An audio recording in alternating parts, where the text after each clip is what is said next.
And they still do stuffed crust the best too. Okay. You can't out pizza the Hut. They were the originals, right? They The are. stuffed crust? Absolutely. I never... Do you remember the Bigfoot pizza? It was like the first rectangle pizza. That's right. They had a whole big marketing campaign. Okay. Bigfoot. Pizza was on their game in the 80s. They man. were. They were. Oh, man, we're still recording. Let me stop this. Or whatever. I don't even care. Doesn't matter. It's just more for Tyler to sift through. Yeah. All right. Sorry, Tyler. All right. You ready to go?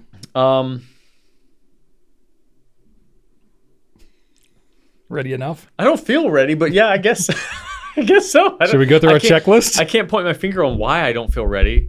Take that. It's just you formatted the card. Yep. Yeah. Okay, it's recording. We got audio, both audios. All right. We're both here. We're both here. We got notes filled out. Okay. Coffees are filled. Yeah. I don't know why I don't feel ready. Okay, no. Phone silence. Yeah. Okay. Whew. All right, let's do this. Welcome, everybody, to episode number 82 of the Goulet Pencast, where fountain pens are still a thing. I am Brian Goulet. I'm Drew Brown. And we're here from Goulet Pens to deliver this casual and informal, tangential and extraneous, superfluous and extemporaneous fountain pen show where we talk about what's going on at the Goulet Pen Company and in our fountain pen lives. In today's show, we are going to be talking about a bunch of new things that are coming in. We're going to talk about which pens will be vintage classics, but in the future. So we get to prognosticate a little bit. Ooh. Don't always get to use that word. We're going to talk about the best flex pens, saving cursive handwriting, question mark? We're going to do that? Sure. Congratulations. We're going to talk about it. We're going to talk about the best Pilot custom model, whatever, insert number here. We're going to be recommending some good first gold nib pens, and we're going to spotlight the Pilot Parallels, a vintage classic, and we're going to talk about some of our personal goings on. All of that is going to happen on this one. I have no crazy AI intros on this session. Well, we don't want to do that every time. We made up for it last time, so we'll give you a breather, and if you miss it, maybe we'll bring it back. But anyway, we'll kick off this week with some feedback. Okay, I need to open up this feedback with an apology because after we talked about Merrill, the cowboy from last episode, Yeah. I said the whole reason I received that great reply from him was because I asked for if I could use his picture, Right. which I then did not include in the episode itself. Oops, that was dumb. Anyway, here he is. That is Merrill, our friend, our pen friend, the rancher from East Texas. And there you have it. I was not making that up. He is real. Yeah. And Got to say, his picture is pretty much exactly what I had visualized in my mind as you described him. it was beyond my expectations. Like, I don't know great. how, like, if someone were to show me a picture of him and be like, yeah, do you think this guy listens to the Pencast and, uses fountain pens? Even though I shouldn't be surprised at this point because we have connected with such a diverse group of people, I still would have been surprised because it just never ceases to amaze me how like this reach we have. And every time I meet somebody at a pen show, I'm just like, wait, you listen to me talk about pens for 2 hours? What? Wow. It just blows my mind. And it's such a beautiful community. And I love that I get surprised so often, frankly. I don't want it to ever stop because it's fun. It is a lot of fun. So anyway, we got a ton of feedback about Merrill. They loved his story. They loved hearing his writing. I loved it too. Even a piece of feedback that said, he should write more. I hope he, writes a story or a book or something. And I said, I told him that. I told him I'd read one. That sounds great. There you go. So that was really cool. Also, Brian, we have some art to share. Awesome. And I'm going to put this up on, the screen for everybody to see. But for you, I'm going to show you personally because you haven't seen these yet. Okay. Spoiler alert, Drew and I can't see what's up on the screen. Yeah, believe it or not. Add that in after the fact. Wow. This Corgi Beast That describes what you were talking about. is from Jody. With giant claws coming out of a volcano somehow. Wow, that is majestic. And then Rob drew that. Now, that's got a different feel to it than the other one. Not quite as majestic. I don't know what you're talking about. He's got cargo shorts. Look like Goofy. He kind of does. It's got a goofy-like head. Well, he's Well, I mean, he's a beaver, so you got to get those teeth in there. But he's got the 2000, he's got the cargo shorts, and he's got the hair. The hair is on point. Hair is absolutely on point. So I thought that was quite entertaining. That's pretty good. So a week where we got two Wow. quite humorous pieces of artwork there. Gotta say, I've never seen myself depicted in beaver form before. That's a new one for me. So, having an existential crisis over here. I'm just taking it in, man. I'll just take it in. I'm like, you couldn't have told me 10 years ago, yeah, Brian, you're going to see yourself in beaver form one day. Holding a giant Lamy 2000. Holding a giant Lamy 2000. I'd be like, okay, I'll take your word for it. Sounds made up. So that was a delightfully special bit of feedback in visual form there. And then I got a bit of feedback from Nurula C. Ikinimi. Oh my God. I don't even know. Nailed it. I'll have to process that one later. Made the mistake of eating while watching this. 5 minutes into the Pencast, I had to pick up grains of rice from my desk and keyboard after almost choking from laughter. Next time, there shall be no food and drinks during the viewing. It's a health hazard. So this person except for me. Apparently, I can finish my sandwich as we start recording. Hey, well, you got to do you gotta what do you what you got to gotta do sometimes. This is not the first time I've been told that food has expelled from one's face while watching the Pencast. In fact, I believe I got a bit of feedback recently where they caused some significant startling to their cat. So I apologize to Mr. Kitty. I don't mean to alarm him. So yeah, we really try not to be amusing in any way. We make a concerted effort to take this seriously, to not make any jokes. So honestly, I don't know how it happens. You know, we can't be held accountable for whatever happens on this Pencast. It's a complete accident. You know, we're just we're pretty bad at being serious. Apparently, we try. That My we goodness. are actually, yeah. And then finally, I just wanted to ask if you had any suggestions for another pen battle, a debate between which pen is better than which pen. We've got a lot of feedback saying they want us to do another pen battle. We did the Sailor 1911 versus the Custom 74, and then we did the Sprippappen versus the Perpcops. And I don't remember which one that was, but we'd like to do another one. We're ready. We're always willing to. We were just talking today about how he and I can literally talk about anything for a prolonged period of time. Yeah. Case in point. So if you have any suggestions, feed them back to us in the section. And also, I've received feedback. Where do I add a question for the Pencast? And it's on Instagram. Every couple of weeks I'll put up an Instagram question. But you mentioned today that we have such a huge YouTube following.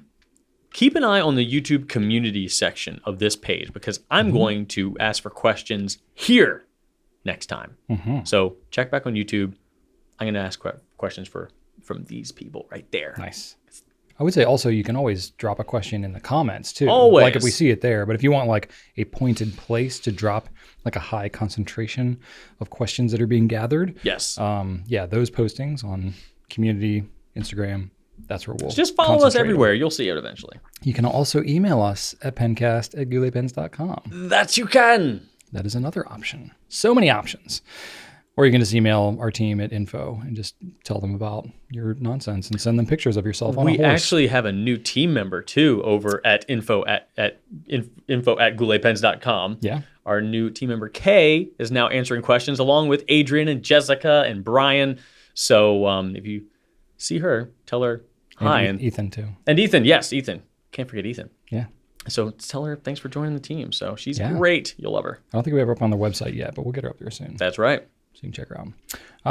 All right. I have some feedback from My Kitty Moo 23. That's easier to say than mine. Yep. Phew, I found the Pencast in February. Very quickly realized that were inside jokes that I was curious about, and then started back at episode 1. It's been a month, and I finally caught up. A month? That's a lot of listening in a month. Wow. I would, if I listened to myself for a month, I would hate myself so much. I don't know what to think of this. I'm sorry, I guess. She said, listened at 1.75 speed during my commute and work activities that don't require the part of my brain entertained by y'all.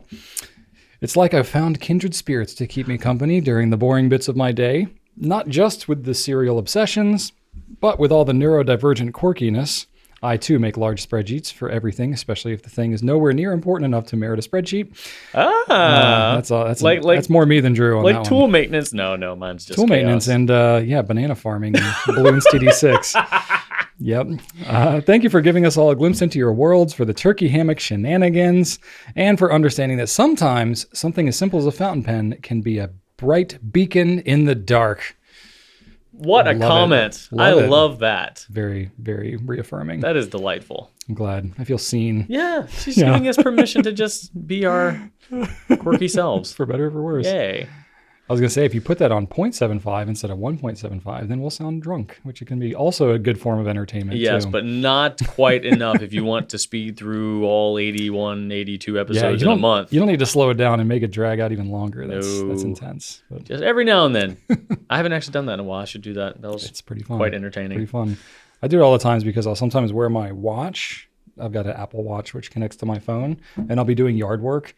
And I'll be wearing like gloves and sweating and stuff. And it's just like randomly changing the volume and switching tracks and changing the speed as I'm trying to listen to things. Oh my gosh. Yeah, because like the glove, especially when I'm sweating and it's wet, right. It like will make contact as if it's like my finger. And so it's constantly the glove like can changing do that? Stuff around. Yeah, oh yeah. Oh yeah. I thought it had to be like skin. No. It just has to like transfer like electrical energy or whatever the heck. Because you can have a stylus, you know what I mean? Yeah, like you're a stylus tip. It's got to be like electrostatic or whatever. Oh yeah. And apparently like a sweaty glove can do that. Sweaty leather gloves are apparently electrostatic. Well, I mean leather is flesh. Yeah. Ooh. Yeah. So anyway, TMI, but that's what happened. So that's feedback. Let's talk about some new stuff. Okay. Cross off your bingo cards. Brian talked about sweating too much. All right, new stuff. Well, this never happens, but we have a new sailor. Hey! It's either that or Ferris wheel press, just like right? flipping a coin. I'm hitting all high points. I got a sailor, and then I got a Lamy 2000s to talk about too. Sailor, 1911, the pen of the year, also known as the potty, as we shorthand call it around here. POTY, pen of the year. That's right. This is Golden Olive. This was a surprise for Brian because I went on my business trip and then came back, and this pen was like here. I was like, I didn't know this existed, and now it's here. Pretty cool. So we got the 1911S, the smaller one, and the 1911L, the mid-sized one. So we got both of those, 312 and 440 respectively. What do you think about this pen, Drew? You like this color? I do. I like the gold trim. I like the green. Yeah. Makes me happy. I like green and gold. It's a good combo. I'm a fan. It looks really nice as a combo. It's not my go-to green and brown scheme. With gold. Yeah, you would be into that. It's nice and earthy. It is. Makes you think of trees. Yeah. Yeah, it's just, it connects you with nature. Yeah, all the gold in those trees, Gold is maybe not shiny gold. And gold comes from the earth. Gold is natural. It's a natural material. Yeah. If you happen to be prospecting in the creek near the trees, absolutely. You can get some gold in there with the dirt. Which I'm going to do once I get myself a golden olive potty. Sounds really weird. I wasn't expecting you to say potty, but there you go. We also have some non-fountain pen things. That doesn't make any sense. That we started carrying. You also said 2000 in the new stuff section. That can't be right because they don't come out with new to us. New to us. What? These are not new at all. Explain yourself, man. Yeah, man. So we've carried the Lamy 2000 fountain pen for a while. Aye. We may have talked about it a time or two on this Pencast. I don't think so. But basically, we've had our eye on the rollerball for a while. And to me, it's like, for the times when you have to use a non-fountain pen, if you're going to do that, this is a great pen to use. We basically only carry the Retro 51 rollerball pen. That's like the only rollerball really that we have. There's Yookers, which is kind of like a hybrid weird thing. Not a rollerball. Not a rollerball, but this is like pretty much it. We carried other rollerballs in the past, and it was like, we do get asked about them from time to time. And we do talk about the Lamy 2000 a lot. And the build quality of this is every bit as good as the fountain pen. Superb. And it was just like, you know what? Let's try it. So we've got it. It's also much more affordable than the fountain pen version. It's a little over 100. Yeah, 103.20. Very specific number, 103.20. But It's basically identical to the fountain pen in its overall shape and balance and stuff like that. It but opens has a up roller from ball. the back, not from the grip section. Well, you can unscrew the grip to get the dog ears off of there, but Okay. there's no need to do that ever. But yeah, it unscrews on the back just like the piston, except that's how you get the refill out of there. And it is a Lamy, it's the M63 refill. It's pretty high capacity, and it does write really nice. Yeah, it's huge. So yeah, it's really good. I just don't know how like standard of a refill that's going to be to find at like your everyday office supply store. So anyway, we're carrying the refills just so that you can pick them up in So one you shot don't if you have want. to go to your office supply store. Yeah, and the cap is basically identical, except it does have like a dimple. I just noticed in that the when you were top. holding it. It's got a dimple in the top. That way, if you have both the fountain pen and the roller ball, you can tell by looking at the cap Does the which one is which. Does the pencil have a? Well, the pencil dimple? looks different. Oh, there's no cap. There's no cap. Oh, So the pencil's got a little clicker mechanism, which has your eraser, Hey, which is like a teeny tiny little nubbin. hint of an eraser.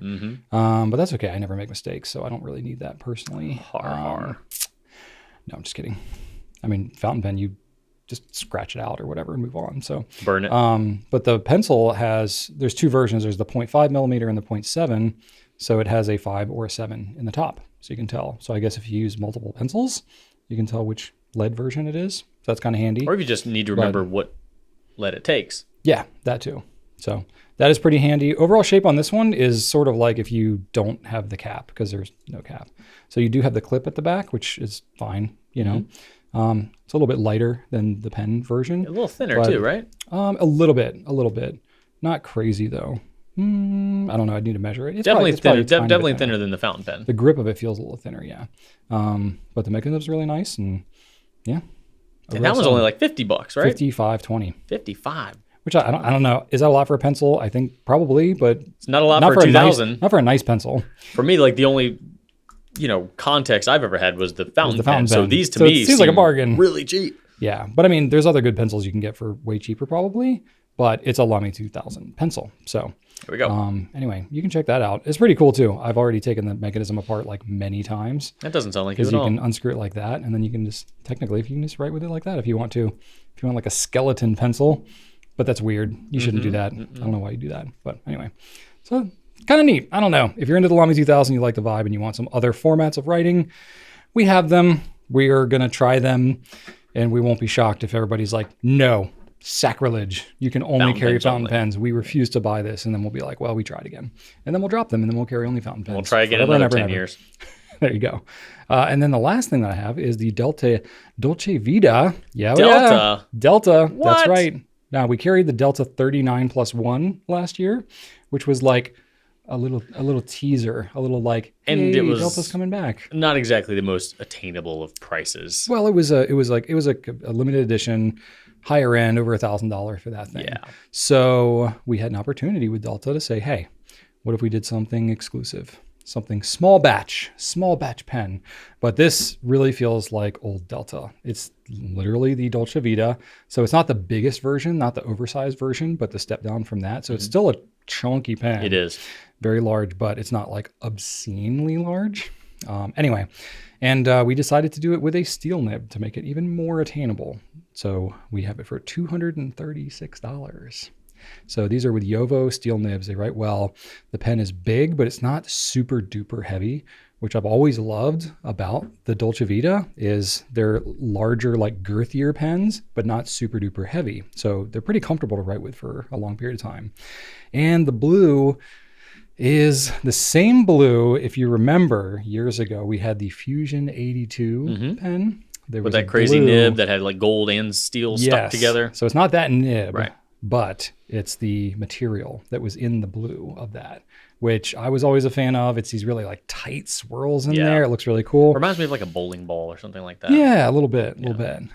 So anyway, we have that, and it's going to be small batch. So I don't know how long we're going to have it, but And this is back at the original Delta factory. yeah, Delta using is the being- original Delta machines. So Yep. this isn't just a reimagining of a brand. Like this is Yep. Delta at its core. The old factory, the old machines, the old materials, Yeah. everything. Like it's 100% back. Just with the Yovo nib, which Yep. I find very appealing. Yeah, I think it might have been Bach before they did their nibs. Yeah. I'm not 100% sure. Oh, this is great. This was years ago, but yeah. So Delta's back, and I would suspect we're going to start to see a lot more stuff coming out from Delta this year. Yeah. But we had the chance to pick up a small batch of these right off the bat, and we were like, "It's blue, okay." At least that was my take on it. Yes. All right. All right. What you got, Drew? Additionally, there's a new SD in town. Esterbrook has released the Botanical Gardens SD, which is a beautiful flecked acrylic and a lot of really rich colors packed into this material, Brian. A lot of fun colors that you might not think work together, but then you see it on this material, and it really is quite alluring.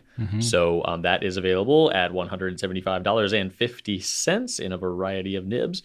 It's quite lovely. We're doing some custom nibs on there as well. Yeah. I think that's one of the more notable things. So Yeah. this is like Esterbrook has been working with basically custom nibmeisters who have like their own grinds that they're kind of known for. And I think there's 4 different grinds by 4 different nibmeisters. I haven't experienced any of these firsthand, so I wasn't going to get like super into that. But if you would like to be my guest. I had done them in the Nib Nook, so I've written with them. I have not spent like hours and hours with each of them, but I'm fairly familiar with most of the grinds. I didn't pull my notes for this, so let me pull it up real quick just because I don't want to say the wrong nibmeister and which grind they're doing. What's the model pin real quick? Hang on. SD Botanical Gardens. Yeah. Okay, so give me 1 second here and I'll pull that up. Oh, there it is. Okay. All right, so we have 4 different grinds. We have the Journaler nib, which is by Gina Salarino, who we have done custom grinds with before. So that I'm the most familiar with. It's essentially like a cursive stub. So it's like a sharper than a stub, but it's got that italic, so it writes thin on the cross stroke, thicker on the downstroke. But it's a medium nib ground to a stub. So that one's a really nice, just like all around everyday use pen with a little bit of flair to it. I'm a big fan of that one. We have the Scribe nib, which is by Josh Lax. And this is a modified architect nib. So it's going to have thinner downstrokes and thicker cross strokes. So sort of like the opposite of a journaler nib. It's very interesting. To achieve that, the grind looks completely different, but it's pretty cool. So that I think any architect style grind, I think looks really great when you're writing in block print. I think that's where it really shines the most, personally. And then we have the needlepoint nib, which is by Kirk Spear. And this is just a super fine point, which is great for small writing. Like I know you're into this one, Drew, especially if you're writing in, this is really popular, like with Japanese nibs. So anything that where you like to write really small. And then we have the, how do you pronounce this one, Drew? By CYs from Techo. Tokyo. Techo, okay. I keep wanting to say Techo, and I'm like, that just sounds weird. But Techo by CY of Tokyo Station Pens, who has been on this Pencast before. So this has different line variation depending on the pen's angle. So thicker lines at a lower angle, thinner lines at a higher angle. So sort of a variable writing experience. We've seen some nibs like this before. Not unlike the Sailor, their Zoom nib is kind of like that. Aurora had a nib like that. I can't remember what they called it, but they had like sort of a variable width one. It's very difficult to achieve this grind, but it's pretty interesting writing experience. You won't necessarily notice the writing variation. Like I did the Nib Nook samples of all these. Ones like the Techo nib is really tough because, unless I'm purposely changing my like hand angle to an unnatural degree, you won't see the full variation of this thing in that style of writing sample. So I don't know. We'll just have to see when more. you did the Zoom nib nooks, like how do you decide what angle to hold it at? I kind of just you just pick a common one, like kind of 45. Pick an angle, and then like as I'm doing some more like the X's and the swirls and stuff, I try to go a little more dramatic. Oh, okay. But it's really difficult, especially because I'm actually not working in that. Because then when you see the actual nib nook, you're like, well, what angle was he holding? Yeah, you don't really know, and I can only convey but so much in that writing sample. But anyway, so if you look up those nibs, Journaler, Scribe, Needlepoint, Techo, I don't know if there's some hashtags on Instagram that have those, or if you can just follow them on any of their channels. I'm sure you can see like more detailed stuff. We might try to put out some more, but again, we are only going to have like a handful of these nibs. Yeah, it's pretty limited. You know, they are limited in their ability to produce them. So these are through Esterbrook. We're carrying them, but other retailers will have these nibs as well. But it's just, you know, it's handwork and it takes a while to do. So that was part of the reason why we wanted to carry these, though, was to highlight the work of these nibmeisters and show you some of the cool stuff that Esterbrook's trying to do. So anyway, I took over your topic. No. That was good information. Back I to didn't, you. and I hadn't yet. Yeah, I didn't realize these, you hadn't gotten to write with them. No, yet. no. I have them all on my desk, so I'll let you. That would be I'll let cool. go. Thank you. I thought you'd gotten a hold of them. Not yet. I gave them to customer care to play with them afterwards, and I guess they didn't get to you before they gave them back to me. So Not yet. all right, cool. All right. And then Montegrappa has a new pen available, and that is the Explorers Wild. Montegrappa Explorers Wild Fountain Pen in Arctic. So this is a collaboration with some sort of an organization called Project Wild. I don't know a ton of details about them, but it is a collaborative effort, and this one is a multiple blue style pen using their poured resin that they call Montegraphite. Yeah, And I was gonna say we've seen these blues or something similar to them before. yeah, there was like the Samba pen in green, and we've had a couple pens. Like the light blue is a little reminiscent of one of our exclusive Elmos that we used to this have. was a couple of years ago. So they have a large steel clip on there in the shape of a feather inspired by the snowy owl. So That is a cool it's looking clip. It's a pretty fascinating pen. It's a larger pen, and it does post, but it is pretty unruly when you do post it. But it's got a gold nib. It's really comfortable in the hand. Something new from them is always fun. So you check that out. There will probably be more that kind of convey different environmental zones, perhaps. This one is the Arctic, so blue on blue. Can't go wrong with that, right, Brian? Darn tootin'. Yay! And then finally, the Pilot Custom 743 is available stateside. This pen has been available overseas for years and years and years, and the U.S. market has not had the opportunity to import it until now. So the Custom 743 is essentially the same body as the Pilot Custom 823, which is quite well known around here. However, it is a cartridge converter pen rather than a vacuum filler. So you'll get the same size nib, the same physical profile and hand feel of the pen, but with a cartridge converter pen and more nibs. This pen is available in the extra fine, medium, broad, as well as a double broad and an FA nib, the Falcon nib, which I'm a huge fan of in the Custom 912. So I'm very eager to get my hands on this version. As of yet, I haven't used these. I know you're I got a stack of them you're on my desk. You're currently using them right now. I'll make sure you get a chance to use I'm very all of curious, them. very curious. So I mean, the regular nibs I would anticipate are going to write the same as the 823. Yeah. Because it's the same size nib and all that kind of stuff. But the Falcon will be interesting. And Yeah, it will be a larger nib than what's on the 912. So very curious about that. Is it? Yeah, because the 912, like, I always have to double check because I think I remember. I don't memorize Pilot nib sizes. They're too many of them. I just don't know. And then half the time I've gotten them wrong, so I just gave up. We actually don't say in our product description what size it is. That's because no one. It's such a, yeah. Number 10 nib. So this is slightly smaller. So this is the same. This is slightly bigger than what you get on the Custom 74, but not as big as the Custom 823. The Custom 823 is the 15. I'm 99% sure. Oh, okay. I think. Oh, so this one, that's the same size as the 912 then. Let me double check. The 912 is a number 10. Yeah, that's what I'm saying. That's what you just said. Hang on. I'm trying to look. Okay. The Custom 823 has the number 15 size Pilot nib. Okay, and then this is a different numbering system than what's on Yobo and all that kind of stuff. Pilot has their own thing. So it's the same nib as the 912. The 912 has a number 10 size. That's what you just saw. That's what you just said. That's because I was looking at the Custom 912. Yeah. Oh, okay. So the 823. This one, the 743 has a number 15. So it is going to be larger than the 912. So I'll be curious to see what that FA. Sorry, we were saying the same thing. Yes. Cool. Yep. So that is available this week, and we're super excited about it. And Brian will nib nook them, so you can check out our Nib Nook comparison tool under the resources tab of the website. Check out all of Brian's handiwork. Yes, literally my handiwork. All right. It's amazing. If you told me how many, 12, 13 years ago, you're going to do this Nib Nook tool. And yeah, at some point you'll be so busy, it'll be difficult for you to do them all. I believe at the time I was like, that'd be a great problem to have. And now I'm like, daggone it, Brian. Yeah. Have you done the nib nook yet? We're waiting to launch. But whatever, it's been consistent. Yep. It has given me a good excuse to write with literally every single nib that we've ever carried in this store. So that's true. That is kind of cool to be able to say that. Yeah, it's kind of a big deal. It's a lot of pens. I know. You ready for some A and some Q? Speaking of a big deal, we got some Q&A. Shall we? We shall. All right. Okay. Our buddy, the Torpedo Monkey, is back again this week with a great question.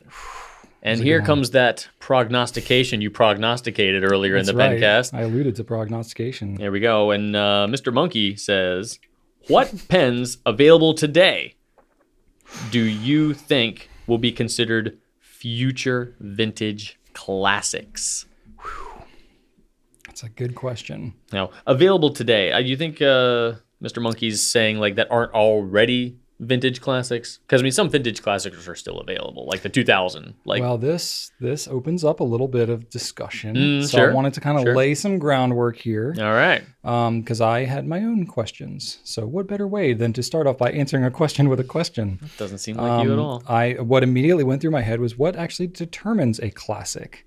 Is it like how long that it was available? Is it how many were sold? Like its general popularity? I think that we've actually answered this question in another Pencast. Like, what makes a pen a classic? Doesn't that sound familiar? Yeah, probably. Do I remember? No, I don't. Any of the discussion we had? Nope. I have no idea. I did prompt a little bit of AI to help me out with this. Oh my God. I thought, what better opportunity than ask ChatGPT what? So I asked, basically what did I ask it? Nope. Different question. Sorry. What qualifies something as vintage or classic? Okay. So that's all I gave it. And it had a pretty thoughtful answer that I'm actually going to kind of roll with. So the terms vintage and classic are often used to describe items, particularly those related to fashion, cars, furniture, and other collectibles. I think fountain pens would fall into other collectibles that have aged and are considered valuable or desirable due to their design, craftsmanship, or historical significance. Definitions of these terms can vary, blah, blah, blah, blah. Okay, so it breaks it down. Vintage. A vintage item is typically one that was produced during a specific time period, often between 20 and 100 years old. The item must represent the style or design of the era in which it was made and often carries a nostalgic or historical appeal. Vintage items can include clothing, accessories, cars, blah, blah, blah. Okay, classic.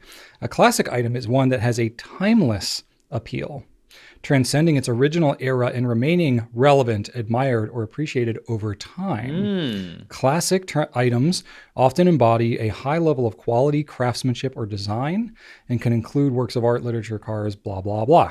While a classic item may be old, its age is not the sole determining factor of its classification as a classic. And Torpedo Monkey says vintage classics. So that's sort of both. So I think we can just pretty much take this in whatever direction we want to.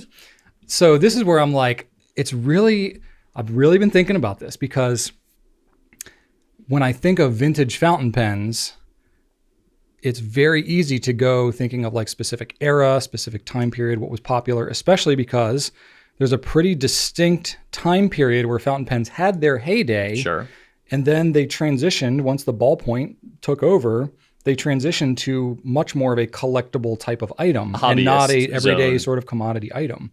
So I really think it's important to make a distinction between the vintage pens of the era that were, you would see advertisements in magazines for fountain pens that were marketed towards the everyday person or the working professional because these were commodity items that everybody used.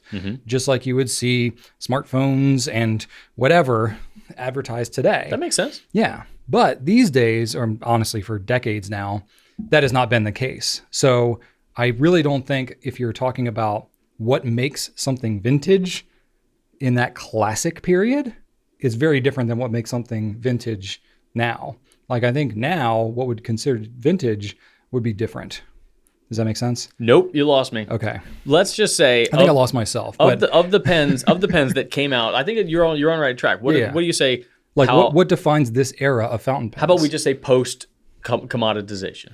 Sure. Like just say when fountain pens were made for hobbyist rather than just. Well, okay, so let's break it down into. Oh, boy. We don't have to get, and I didn't go like deep on my notes on this. I really am kind of riffing a bit, Really? but I think, yeah.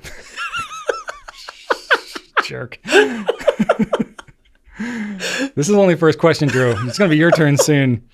You get the best flex nibs question, so I'm gonna get to grill you on that one. I'm gonna blow through that one. You try. You Yeah. try to derail. No. Okay, so if we think about vintage in terms of like it has to be like recognizable, definable to its era. I think you have like the Parker 51 and the Schaefer, snorkel and like ones like that are very classic to that era. Specific. Yeah. Yeah, and then you have like fountain pen, and the biggest gap of knowledge of fountain pens I have is like 60s to the 90s, probably like 2000s. Like, there's a lot that happened, and I'm just I have like no not idea super what clear on. happened in the 70s, 80s, and 90s. There was a lot of like fountain pens were like falling out of favor. That was when they made that transition, right? Yeah, it was an awkward from a commodity transition, to a hobby. Yeah. But then, I would say now, like the era of like the internet and social media, and honestly, fountain pens as like a community-driven niche interest. Not that that wasn't there before the internet, but I think I would consider that to be a pretty clear cutoff of that era. So you have like the post-commoditized era in like maybe the 60s, 50s, 60s when the ballpoint started to take over. Sure. You had a lot of pens that people were still using them, but they were starting to not be taught in schools as much anymore and so on. So there was like a declining period, that was happening, sort of like the Great Depression era of fountain pens from like the 60s to, I don't know, 90s, 2000s, whatever. And then there like some limited editions and stuff started to come out and be sort of like a status symbol type of thing with like Montblanc and some of these other brands, where it was like sort of an icon piece, but people weren't maybe using them as enthusiastically as an everyday writing tool. But then like with the rise of social media, and we caught on that wave where it's like people connecting with each other, teaching each other, and just a very grassroots enthusiast driven. I would consider this to be like the start of the next era. Cool. Let's start with that. So maybe, like this maybe just 20-year period and then moving forward. Maybe just stick with pens that we've sold in our company's history. Okay. Like pens from like 2000s on. Sure. Go with that. So which of those do you think that, 50, 60 years from now will be considered classics or vintage? Yeah. Desirable in some way. Yeah. Honestly, so I had some that I think are already classics. Even before I looked up that definition, I had some that I already considered classics, which actually fits in the definition of like transcends time. Here we go. So I'll come back to that and I'll think about, let me start with that because I think that's easier for me to, in my own brain, like ease into it. Like ones that are still popular now that in the future, I think we will absolutely, even in the present, I think we can say this pen is a classic, but in the future for sure will be the case. Like Lamy 2000, definitely, it's already transcended 5 decades. Right. For that matter, a number of Lamy pens, the Safari, the All-Star, Studio, all these things have been around for decades already and definitely stand as like an iconic, thing. I think Pilot has a number of these pens, like the Vanishing Point for sure. Definitely. Been around decades already. The Pilot Falcon, I think, stands alone. Yeah. Very unique nib. Already was well known and kind of classic, iconic when we got into this business and has stayed popular. You're right. Custom 823. I don't know how long that one's been around. I feel like that has risen a lot in popularity in the last 10 years. Pretty much any Namiki pen, they have barely changed any techniques of how they've done anything in decades. But that, is like probably the purest definition of a classic fountain pen is these like artistic, they don't change the models really ever. And, super old techniques that go back to like the 7th century for this Maquier work. I would say a number of the Sailor pens in 1911, the Pro Gears, they've been around for a long time too. And then, there's probably a number of pens that fit in this category. I'm not making a totally exhaustive list here, but anything in that vein, I think works. Some of the ones that I think are contenders for like the newer ones. Yeah. So, I don't know if these would necessarily, I didn't necessarily have this context of what I just described in mind when I made this list. So I figure we can just kind of talk about it. But yeah. The Pilot E95S, it's a newer pen, but it design-wise, it kind of harkens back to more of a vintage feel. But yeah, there have been a couple of pens like that. Pilot's done like, the M90, the Mu, and the Murex, and Yeah, Platinum used that design yeah. for. There's a name for that design. I can't recall what it is. Yeah, but it's like not the a new design. inlaid nib, integrated nib, something like that. It is kind of iconic. Yeah. I don't know if it necessarily, you would look at the E95S 50 years from now and say, oh, that's definitely a pen that came out in like 2020, era. It's definitely timeless. But I think it's a great pen. It's very popular. And I wonder. think I it's don't know worthy of how it. long those earlier the earlier styles of that pen have lasted. Like, because I've seen Platinum pens that have that same style. We've seen earlier. I think they pilots. go back a ways. Right. I think they go back a ways. I'm wondering like which one of those was sold for the longest period of time. That's a good question. And I don't know. 'Cause Platinum had some pens like that. Yeah. Pilot definitely did. So I'm wondering, like, will the E95S at some point surpass the actual sales availability period of those previous Oh, ones? that's a great question. Because that I think would know. make it a contender for sure. If Okay. the E95S was the one in that style that ended up being the longest running, that says something. And see, this is where it gets to be an interesting debate because the E95S sort of stands alone a little bit these days in terms of that style. Like it looks really unique, but it kind of harkens back to a design that was happening in like the 60s. Absolutely. With, specifically the Japanese brands. I don't know how popular they were back then. And I know they made some in the 90s too, in that kind of weird period. The M90 was in the 90s.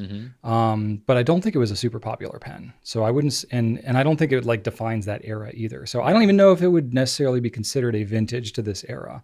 Maybe the E95S has a more of a contention for being like a classic design. I think so. Maybe it's more of a that's got classic than a potential. vintage. Okay. You could pick pretty much any TWSBI pen, but like the 580, the Eco, those have been around for a decade and have remained fairly iconic. I think it is. There's no signs that they're slowing down. Yeah, I think you could look at those pens, like the clear demonstrator, affordable piston, like that kind of a thing. That does kind of mark our newer era of enthusiast-driven fountain pens. Yeah, thinking of a demonstrator vintage, like it just seems like demonstrator, like the desire for demonstrator pens, clear pens. I mean, not literal demonstrators, but is kind of a new appeal. So a little bit of pen history here. The reason they're called demonstrators is because brands like Parker and Pelican and stuff like that, they used to actually make clear-bodied pens of their existing things. They did not sell them. They were for their traveling sales reps. That's how business was done in those days, and thinking like probably 40 years ago or so, maybe longer, they would travel around and have these pens and they would have markings on the clear thing that pointed out all the different parts. And it was for the traveling sales reps to educate the, in-store salespeople about how their pens function. So it was literally for demonstration purposes. It wasn't for the enthusiast to be able to see the ink inside the pen and all that kind of stuff. That I think is like a newer phenomenon that I would say like historically in the future, we will mark and be like, oh yeah, that was like the thing. Everybody wanted to see the ink inside their pens and see how the pens work. That's this era right here. Yeah, it's just crazy because, if TWSBI one day does become a classic and it being demonstrator will be 100%. I guess that would be more vintage because it's very indicative of the time. It's indicative of the era. Yeah. Will it be a classic? I don't know. It depends how long it sticks around, right? Let's see here. What else did I have? I had the Visconti Homo sapiens. I think so. I think that, especially like uniqueness of materials, there was like in the early, probably 100 years ago or so, there was a boom of things like Bakelite and celluloid and casein and other things like that were like new materials for the time that became known as vintage to that era. I think you could look at the Homo sapiens lava pen and be like, that is iconic to this era for that pen. And it still hasn't been copied.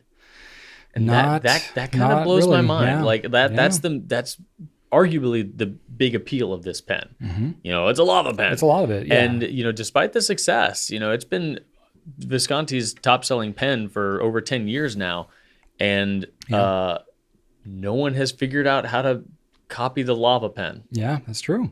So I think if it remains, it's already been around for over a decade, around a decade. So it's getting there. That's a pretty big deal. Like to be, so iconic for so long and not have anybody come and try to push you off the mountain. Yeah.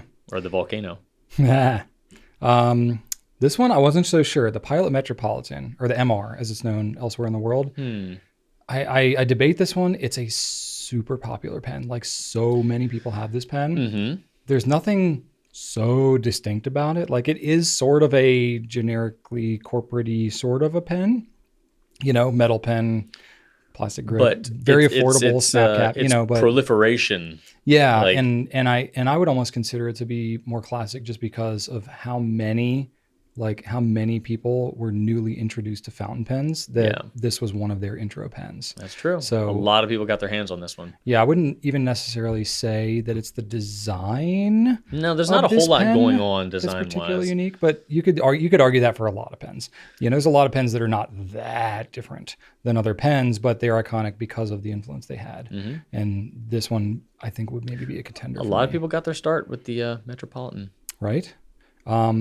This is going to sound even sillier, the Platinum Preppy, kind of for some of the same reason. Like, I don't even know how many Preppies are out there in the world, but it's got to be just ton of them because they're so inexpensive. And they were already known as one of the go-to fountain pens when we first, before we even sold a fountain pen at Goulet Pen Company. And you can see the video of me eyedroppering a Platinum Preppy pen is over a decade old. It's terrible quality, but it's that's what it was. It was known at that time for that purpose. I wonder if maybe because so many people will probably have an easier time discarding these. Like if it got discontinued today, in 20 to 40 years, do you think they might be more desirable because people have more of a tendency to toss them aside, or maybe they're harder to clean? Well, this is where finding a pristine one might be more rare. This is where we need to nuance this question to say I don't think Preppies are going to be more valuable in the future. I think you need to really decide if you want to answer this question with are these collectibles, things that people are going to revere? Well, in the description, it mentioned that being desirable because of, either design or desire is a factor in whether or not something becomes classic, right? It doesn't say that specific to, it says remaining relevant, admired, or appreciated over time, transcending its original All right, era. so desire's not in there, but yeah, so it doesn't. It says a high level of quality, craftsmanship, or design, and can include works of art. Blah blah blah. I don't know if the Preppy falls into that. I don't know. It's kind of an iconic. I don't know what you would classify really. Think about the Bic Crystal. I would say the Bic Crystal is an iconic pen because it commoditized the ballpoint pen and totally changed the game in that respect. But nobody's holding on to a Bic Crystal from 1976 and being this is so valuable because they made billions of them. Well, I guess you could say the same thing about the Preppy as you could the Metropolitan. It was a lot of people's, it's accessible. Yeah. It's an easy way to get a hold of, a pen that writes pretty well. Yeah. So I think where I'm going with this is I'm thinking of it a little more in terms of the impact the model of the pen had, not a particular physical pen and its value and its collectability. Okay. So I'm going a little more bigger impact of the model itself and how it's looked at in the pen community and the impact it has. Not so much is this thing going to be viewed as, particularly valuable as an item. So the next one I had on the list, we already debated about a little bit.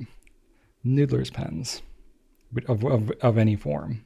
Now, I'm not going to die on this hill. Classic. I don't really feel, to me, it falls under that era sort of a thing because love them or not, and many people do not love Noodler's pens, they commoditized flex nib writing. Before Noodler's pens came around, the only way to write with anything flex was either to use a dip pen with spring steel, which is just a terrible writing experience, in my opinion, from a usability standpoint. Performance-wise, they work great. But anyway, that's not the point. You had the Namiki Falcon. Right. Before it was the Pilot Falcon. It was the Namiki Falcon. And then you had vintage pens. The Namiki Falcon did get a flex nib on a fountain pen, though. But it technically was a soft nib. It wasn't even really a flex nib. But is Noodler's better than the Namiki? You get a wider... Yeah, better is subjective, but you absolutely get a more variable line width on a Noodler's pen. So much harder though. Yeah, you do, but you get a better line width variation on a Noodler's pen than you do on a Falcon. There's no question about that. Without modification, I would go to task on anybody with that. But yes, in terms of overall niceness of a pen and niceness of pen smell, there's no doubt that Noodlers comes into But question. you could still get I could make an argument for it being impactful to the era. Impactful to the era, sure. But Yeah. the Namiki Falcon started it. They were the first ones that got a nib that creates line variation on a modern fountain pen. I don't know if they started it. That was the first one But they did it before Noodlers did. The first modern pen that we were aware of that was known for having some line variation to it with pressure. Yeah. Aside from stubs or whatever. Yeah. So I don't know. I'm just put it out there. Let it be a point of debate. No. It's true. I totally can see both sides of the argument. When the Noodlers Creeper came out at like $14, it shook things up big time. Like they were selling out immediately. Yeah. No one could keep them in stock. They were super accessible, and it did create, a lot of interest in, actually writing for fun. You know, using crazy line variation and stuff like that. And there have been a number of the accessibility steel nib fountain pens that have come out as a result of the demand that Noodler's pens stirred up, whether it was even from a dissatisfaction that people had about whatever degree of talking points of a Noodler's pen. Other manufacturers absolutely came out with pens because of things that I personally could, make an argument for Noodler's having gotten that interest in the community. So anyway, but I have no personal dog in that fight. The last one that I had also was kind of like a question, the Pilot Parallel. Yeah. Because it is a unique pen. It stands alone. And we're going to talk about that more and actually write with them later in this video. If we have time. We'll make time. We're almost an hour in already. Oh my gosh. Okay. Well, I'll move it along. But very interesting pen. And I think the reason I might consider this one to be a classic is because this has been like the era of hand lettering. Yeah. And like Instagram and the rise of like using fancy indicative handwriting. of the time. So, and the Parallel, while it's not the only tool, it is certainly an iconic tool for hand lettering. Yeah. So that's where I could maybe make the case for this. Though, transcending time, I don't know what era this thing is, but you know, it was already known for being a very unique pen when we started carrying it 13 years ago. That design doesn't belong in any time period. It is timeless. Anyway, that's what I got for you. All right. Well, I'm not going to add anything to that because that is just question number 1 today. Okay. Sorry, guys. So, I keep asking Drew, I was like, how do we go so long? I think we know it's me. I'm the problem. All right. Now I'm going to shut up. Let you talk about flex pens. Tell me question number 2. I got to ask you the question. Yeah. Okay. This is from Disc Seeker. What's the best flex pens? Okay, Disc Seeker. This is a common question, and I don't expect everybody to watch every video either on the Pencast or on our YouTube channel, but I did do a video on flex pens that has a very scientific rubric that I created myself, a very custom, time-intensive, laborious process that ranks each and every notable flex pen that we have available right now. So check out that video right there. But a quick rundown. In terms of modern flex, now keep in mind, this is modern flex. A lot of people don't even like it when we say flex. Modern flex is basically not vintage flex at all. You could choose to even call it not flex, but whatever. For whatever reason, people do call it that. That's what their manufacturers call it. That's what we're going to call it sometimes, so get over it. Modern flex, for me, the Falcon is the best choice. I love the 912 FA nib. That's kind of my personal favorite. But for consistency, I pick the Falcon. If you want just kind of a pen that gives you good line variation, nice bounce back, a really good quality build, and can take a wide variety of inks, it's just fun to write with. The Falcon was kind of the progenitor of the whole thing, and to me, it still stands, right at the top of the heap. Mm-hmm. The design is pretty basic. It's just a black resin pen. It's very lightweight, but you're buying it for the nib. It's a very unique nib, but it's a ton of fun to write with, and to me is the most consistent of any nib that we currently sell that's built to provide line variation. I find that it's the most consistent one. And for me, yes, fun is a factor, but I would rather sacrifice a little bit of line variation for actual consistency and performance. And I think the Falcon hits that. Yes, you can get better line variation in other pens, but consistency takes a hit. The Peniter Hyperflex nib or the Quill nib is right there, another gold nib, that I think falls a little bit below the Falcon just in terms of consistency and quality. Also, the 912 FA nib, a little bit less consistent in my opinion and That one's a bit experience. persnickety. It is, and You it gotta requires angle adjustment. I Yeah. find that the Falcon is much more forgiving in is. terms of angle and stuff like that. And So not confusing at all that they're both called the Falcon. yeah, the FA technically is a Falcon, but it's a different nib that is on the That's actual why we call Falcon. it more FA than anything. Yeah. So then you've got the 743 with the FA nib, which we mentioned earlier today. That one's a bit of a question mark. Performance TBD. I'm optimistic, but that's a thing. I can't really weigh in on that at the moment because it just came out this week. And then you've got steel nibs like Noodler's, YovoFlex, and Conklin OmniFlex. Those are resilient, so-called flex nibs that do provide you some line variation, but sometimes the consistency and flow can be frustrating. So just take that for what it is. It is a great place to start, though. So if you are curious about flex nibs, starting with one of those steel nibs might at least prove to you that you do find it fun to write with, and then you could upgrade with one of those gold nibs if you'd like. Personally, of all of these, I would say, if you're after a line variation, that's one thing. If you're just after a very comfortable, bouncy writing experience, the Pilot E95S is my favorite of all of these to actually write with. And, maybe not as fun as the 912, but it doesn't provide you flex, like a ton of line variation. It can bounce and give you a little bit if you want it, but really it just has a very comfortable bounce. So that's the most affordable gold nib that we carry. Definitely something to consider. But if you're after actual line variation, I'd go with the Falcon. That's a good one. I'll also throw in there, if you want an affordable pen, this is not anything marketed as a flex pen, but the Diplomat Magnum is a surprisingly springy steel nib. It really is. So if you want, and it's a lighter pen, thinner pen, that kind of thing. It's like, I think one of the most affordable on this entire list. That one might be a good one if you're just like flex curious and you just want to like not make a huge investment, but just see like, is it even anything that you're interested in at all? It can be sort of a proof of concept because you do have to write differently when you write with flex. You have to go slower. It's more dimensions you have to think of in terms of your writing pressure and your hand angle and that kind of thing. So it's not for everybody. And like even me, I do not personally like using flex nib pens for my just everyday writing because it's just too many things to think about and I have a heavier hand. So I like to use flex when I'm intentionally trying to get line variation.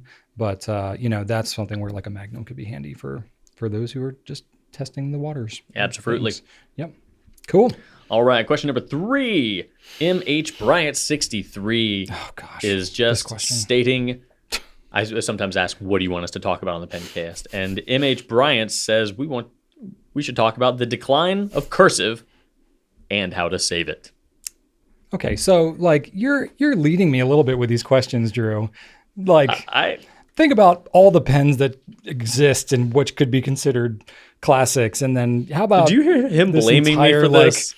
Shift in society and how we can save it? Unbelievable, unbelievable. No accountability here. No accountability. Oh gosh, I'm just saying, man, you're stoking the flames. All right. Okay, so I think we should. Again, as always, I need qualifiers when I answer anything. This is a broad question. How to save it? What does saving cursive mean? Like, we got to define what that means. What does cursive mean? What is cursive really? Are we talking about cursive in school? Are we talking about cursive in general? Cursive in the United States school system? The Virginia public school system? These are all questions, Drew. These are all legitimate questions. I don't know where MH Bryant's coming from on this one. Okay. I'll give the context that I have the most knowledge of, which admittedly is not very much. I am primarily a pen proprietor and a user of pens. I am not an educator. I am not a handwriting, guru. I am not, other than getting asked about it a lot and having done some research and talked to some people who are way more qualified than me and trying to remember what they said, I'm not an expert on cursive or handwriting or education or anything. So take that for what it's will. Full disclaimer, everything I say could be thrown out. If they've been watching at least 2 episodes of this, they don't expect us to be experts in anything. Okay, yeah, fair enough. Yeah. Fair enough. I think we've established. If we've established anything, we've established that. If episode 82 of the Pencast happens to be your first video you've ever seen, just know that disclaimer is in place. Okay. So thinking about the state of where the U.S. is in 2023, that's my context is the U.S. There's no way I could speak about the whole world, but I'll speak about the U.S. I have 2 kids in school. It's not a requirement in most any school system to learn cursive writing in the U.S. I think it's like maybe 5% of schools in this country even have it in their curriculum. I discovered this week that my son, Archer, there's a point in time during the week where kids can either choose to learn cursive or do something else. And I just found this out. I'm like, because last year they started teaching it, but then this year I didn't hear anything about it. Yeah. I'm like, Archer, are you still learning cursive? Because remember at the end of second grade you were. Yeah. But you haven't said anything about third grade. He's like, oh yeah, we have the option. And I was like, and? No, I choose computer time.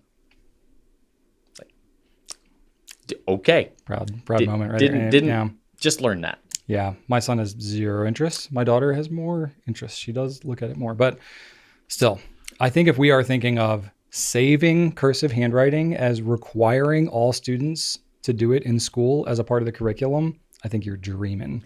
It ain't coming back. Like, and I hate to say that to a degree, but like the world is moving on.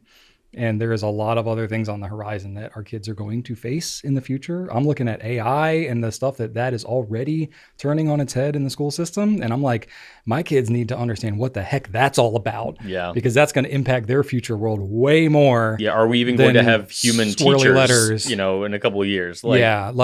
I don't want to like downplay how important I think it is to practice and have handwriting and like really, and I've got a musical background. So it's like an instrument, playing an instrument, it engages parts of your brain. It's all good.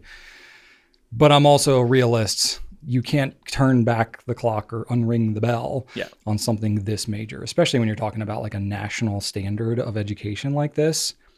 I'm not a major historian when it comes to education, but I don't think it's often that some change happens like this and then goes back and to the way that it was. I don't think that's how history works generally.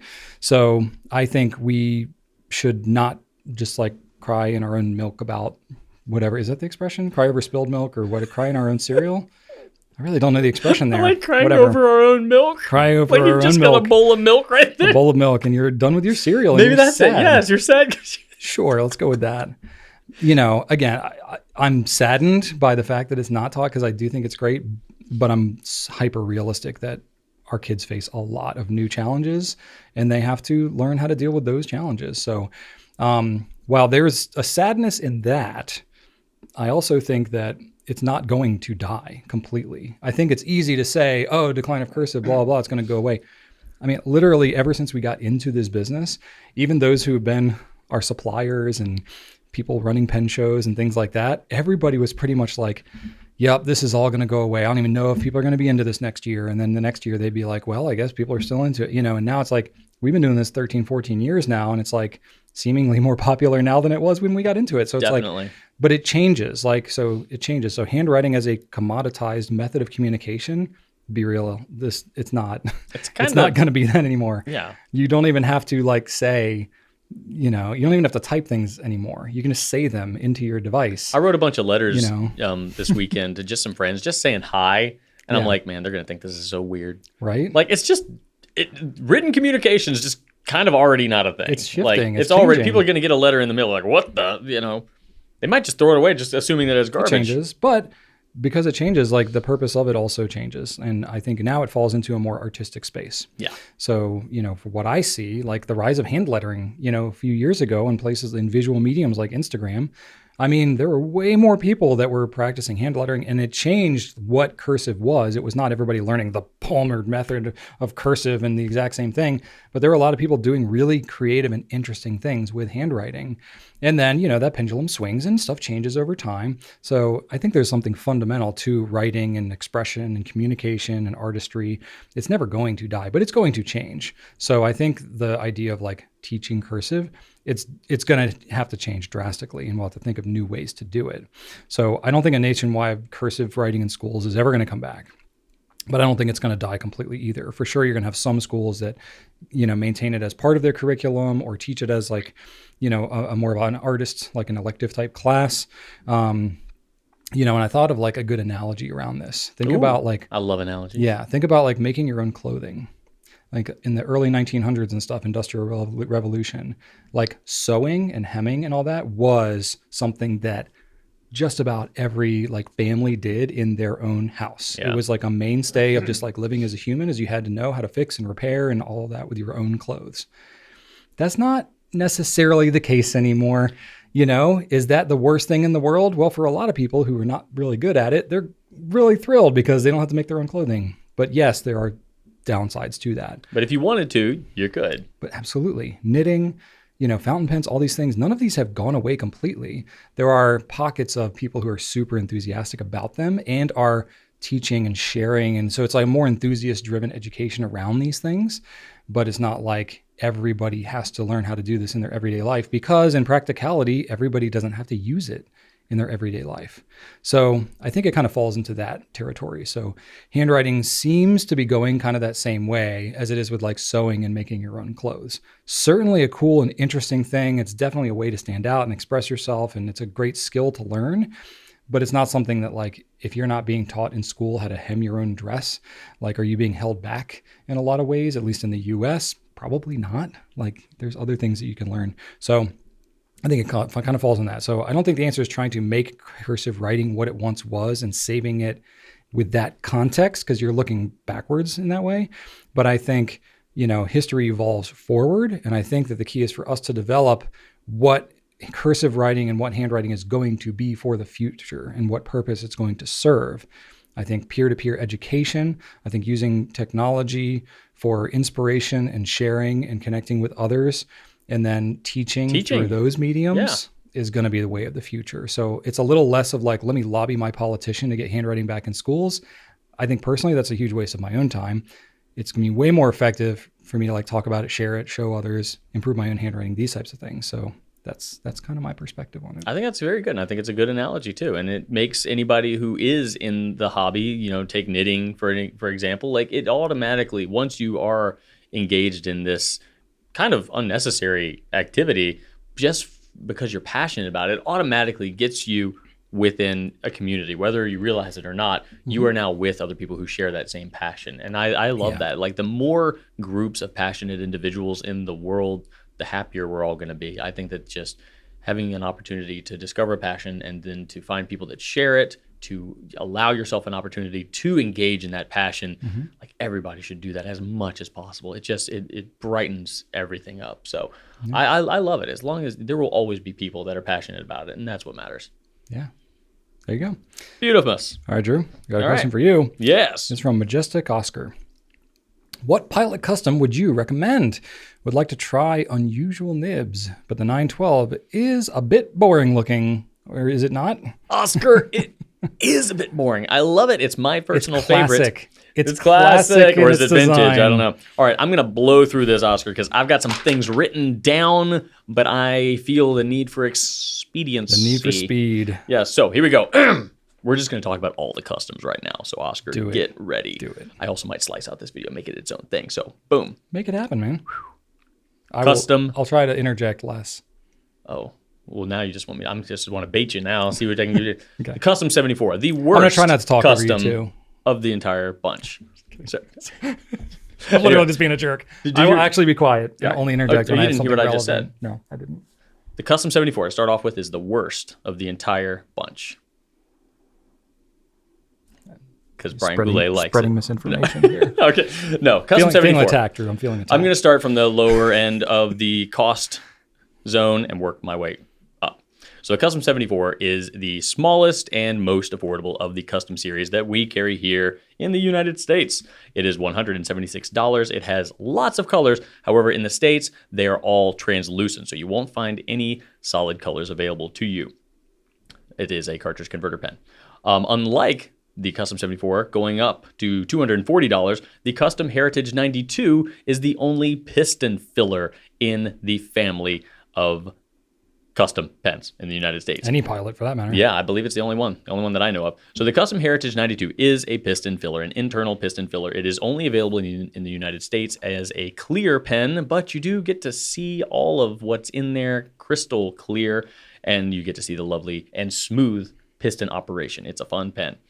Going up the ladder to $280 is my favorite, the Custom 912. This, in the States, as you mentioned, Oscar, is only available in black. However, it has a lot of different nibs, including the FA nibs, which we talked about earlier. That's a fun one. It has a flat top. The previous ones we talked about Actually, no, not the Heritage. The Heritage is also flat top. But the Custom 912 is a flat top as well. A lot of the other Pilot pens have the more classic cigar shape. Yeah, that thing. And then next up at $336 is the super well-known Custom 823. This is a vacuum filling pen. So that already makes it unique in all of these pens. And there are only two colors in the States. It is an amber and a smoke. So both translucent, basically a translucent brown and a translucent black, but you do still get to see all of the ink. Its twin, kind of, is the newly imported Custom 743. So basically the same as the Custom 823, same price, $336. But instead of a vacuum filling unit, you are getting one color and then opaque black and a cartridge converter version, but with a ton of nibs. So you've also got an FA nib in here. You've got a double broad as well. So some pretty unique nib offerings there. Not as many as the 912, but it is a bigger pen with a bigger nib and a bigger feed as well, which matters. Now we're going to take a big jump up to the $900 realm with the Custom 845. This is an urushi pen, so urushi, Japanese lacquer over this thing, available in black and vermilion. The vermilion red is stunning, and it's one of those colors that can really only be achieved through urushi lacquer. It's a big pen. It has a big, big gold nib. However, at $1,500, you get a bigger nib and a bigger pen. It's the Custom Urushi, which is what I'm talking about here at $1,500. While similar to the 845 in a lot of aspects, including the fact that it is only available in black and vermilion urushi as well, the urushi lacquer is now over ebonite as opposed to brass or plastic, whatever the other one is. Plastic, I think. Resin. So it's not that much more heavy, despite the fact that it is much larger, the largest pen on the list here, the Custom Urushi. So just like 2 grams more in weight, but it is urushi over ebonite. So ebonite's a pretty lightweight material, so you're not getting a ton more weight there. Those are all of the custom pens available in the United States. My personal favorite, Oscar, if I would recommend, is indeed the 912. Even though you think it's boring, I kind of do too, so I sent mine off to somebody to get some fancy urushi lacquer done on it. But I still do think it's the best. I love a flat top pen, and I don't really care that it's black because it's got a lot of fun nib options, and it's Of all of these, it is on the more affordable side of things. It's like the third most affordable one on this list. Granted, it's still a couple $100, but it's under $300, so I like that. And just a note, there probably are more customs out there that we don't carry. I know there's at least a custom 742, but these are all the ones that we can import into the U.S. Well said, Drew. Well said. That's that. I like the 74. I know. I'm nostalgic towards it, though. It's a good pen. They're all great pens. I love them all. The I will say, 823, though, if I had to pick one, maybe that one, but I don't know. I like the rhodium. I also will say, to extol the virtues of the Custom 912, the opaque pens, while boring, they don't show off any ink stuck into the grip section. So I'm not talking about in between the feed and the grip section. I'm talking about some of these pens, like the Custom 74, have an inner sleeve inside of the grip section, and ink can kind of get stuck up in there. It's going to happen in the opaque black pens too, but you're not going to see it. So personally, that sits well with me because otherwise I just stare at the ink knowing I can't really clean it out, and it drives me nuts a little bit. It's a feature, not a bug. There we go. Lets you know the pen's been used. They're all amazing. They're all great. So yeah, there you have it. We're big fans of that series of pens. Solid. All right. Ready for number 5? Let's do it. Boom, boom. All right, number 5, finishing us out is Veronica Bujo Study. Veronica says, let's say you love TWSBI, but you want to try your first gold nib pen. What do you pick? Brian can pick 2. Look at her throwing you a bone. I totally missed that you can pick 2 part, and I picked like 6. But I'll narrow it down to 2, I guess. She's giving you she's giving you a benefit here, allowing you to, and you just don't know why. I totally missed over that. Gracious I glanced me. over that part. I think I saw what I wanted to Mercy. see. Mercy. Okay. Well, for me, she said specifically TWSBI Eco in the question. But I mean, for me, I don't know. Does it matter what steel nib pen that you have an affinity towards when you move up to a gold nib pen? Like, yeah, of course. If you love a TWSBI Eco, you might like demonstrators, and you might like a big capacity. You might like a piston. Maybe. I mean, that's all that an Eco is.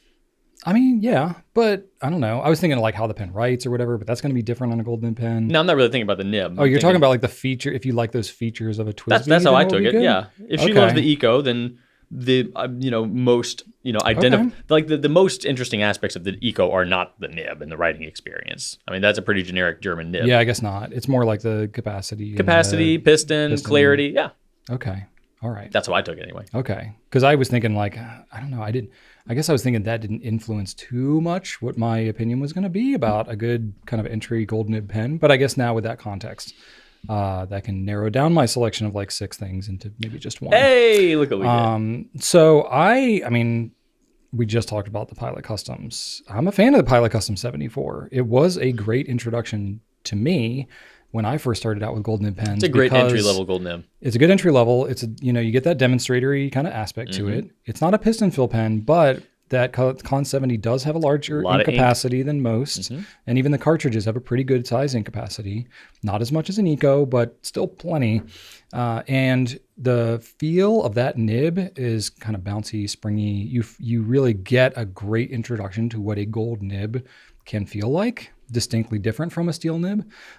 So for that reason, I like that as a great introduction. Whereas I'm a big fan of the Lamy 2000, but one thing that I don't like about it as much as like your first gold nib pen, that pen probably could have a nib made out of steel and you wouldn't really tell that much of a difference of how it writes, because it's a tiny little nib. There's not really bounciness to it or anything. So, it is a great gold nib pen, but it's not like showcasing most of what a gold nib can offer. You've told the story before where when you first got your hands on your Custom 74, there was a wow factor. Yeah, you were like, this is a gold nib. This is what people have been talking about with a gold nib. Not every gold nib has to be like that, and that's not even everybody's preference. But for someone's first nib, like for me, you were there. Like I was wowed. I was wowed. So Custom 74 would be an easy recommend for me. For that matter, the 823, it's almost twice the price, so that's a little tougher to like. You are getting that capacity. That's the first one. You are getting capacity, so I'll throw the 823 in there maybe as a kind of a second choice. Is that my pick too? I mean, I could pick another one, but I guess should I stop there? I'll go.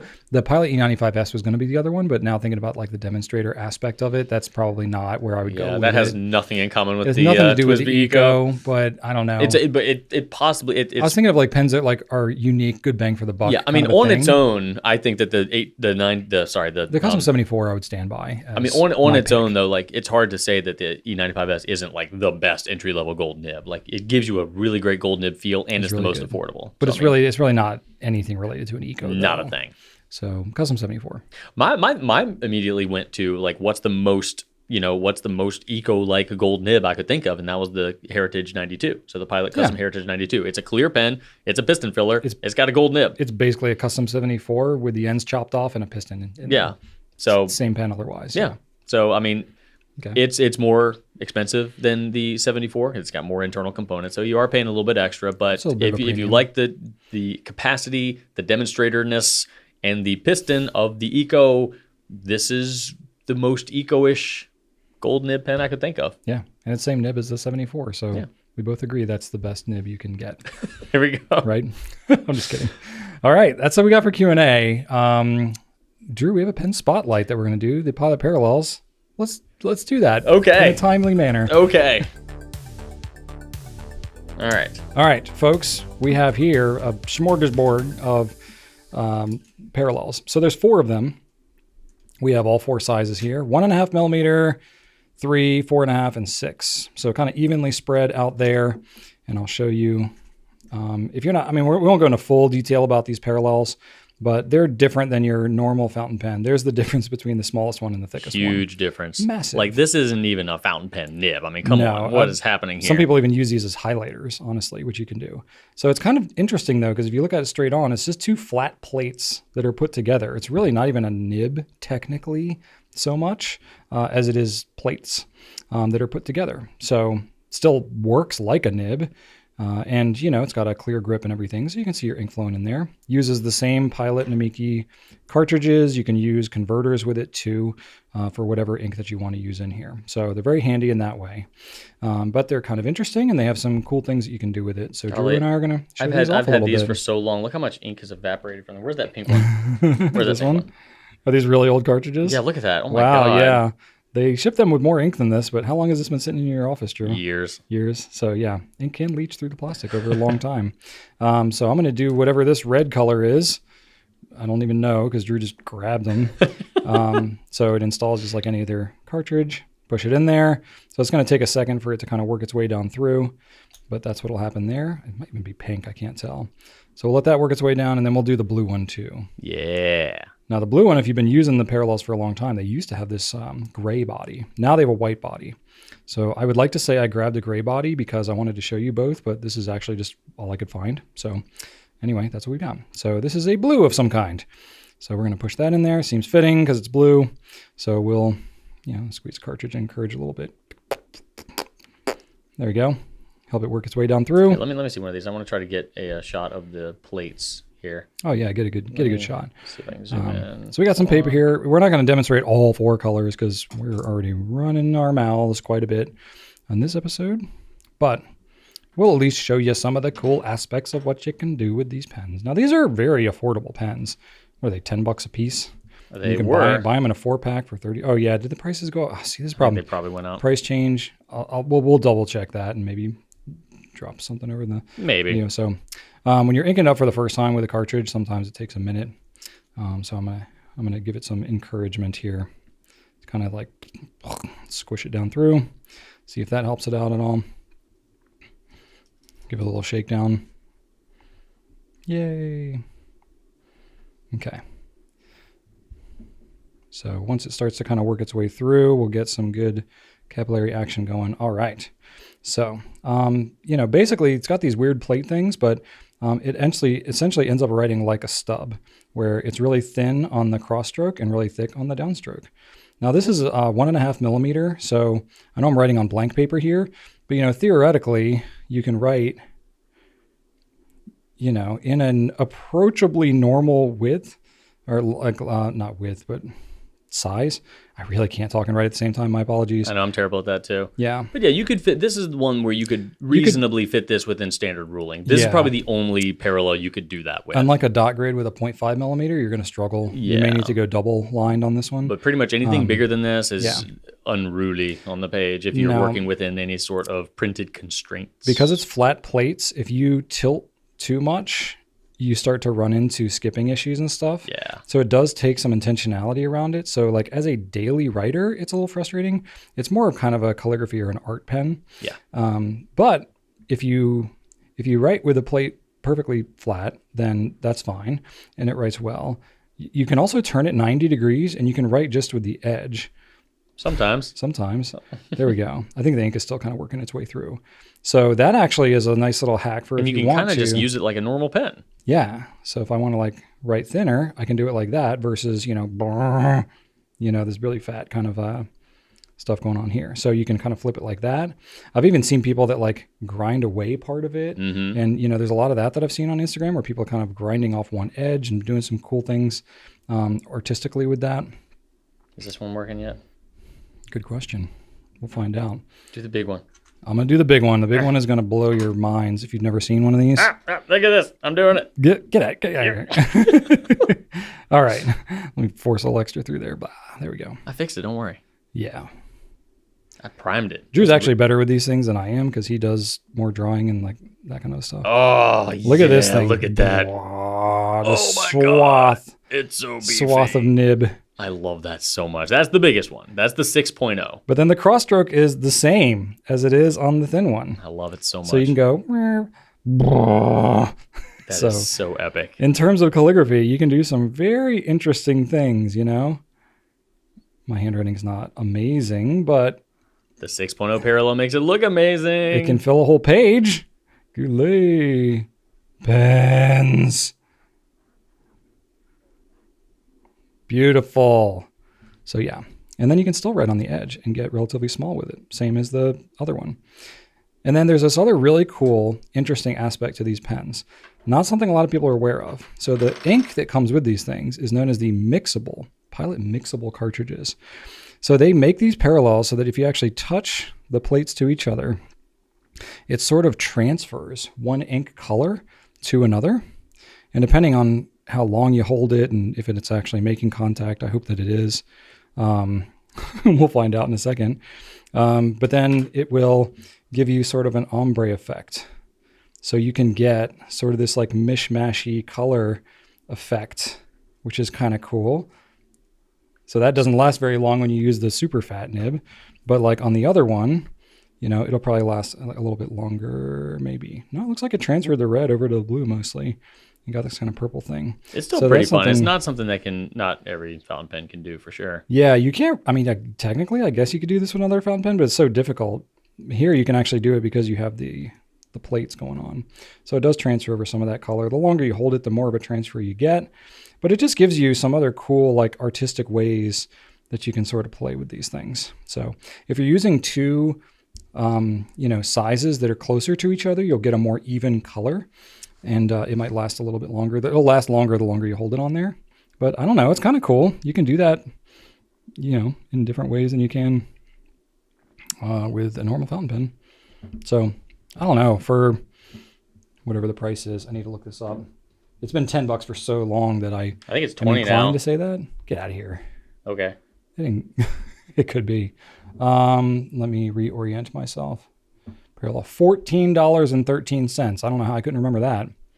Okay, $14.13 now per parallel. And then I want to say there's a pack of them you can get too. I know what the price was. I don't know what the price is now. But they have a 4-pack where you can get one of each size as well. It's a fun pen. And for $13, why not buy some $14 fun? I say this is $50 fun in a $14 piece of plastic right here. There you go. So anyway, check them out. If you haven't played around with them, to me, it's just one of these pens that, like, as you're learning how to use fountain pens, like, just pick them up. It's good to have on hand. It's so much fun to mess around with. And you know what? If you are if you just can't figure out stub nibs, these are kind of good training tools because they really do help train you to keep your nib flat on the page and not rotate, because when you rotate these things, they just completely stop altogether. Yeah. So I like them a lot. There we go. They're just fun. I don't play with these enough, Brian. Every time I write with a parallel, I'm like, why don't I play with these more?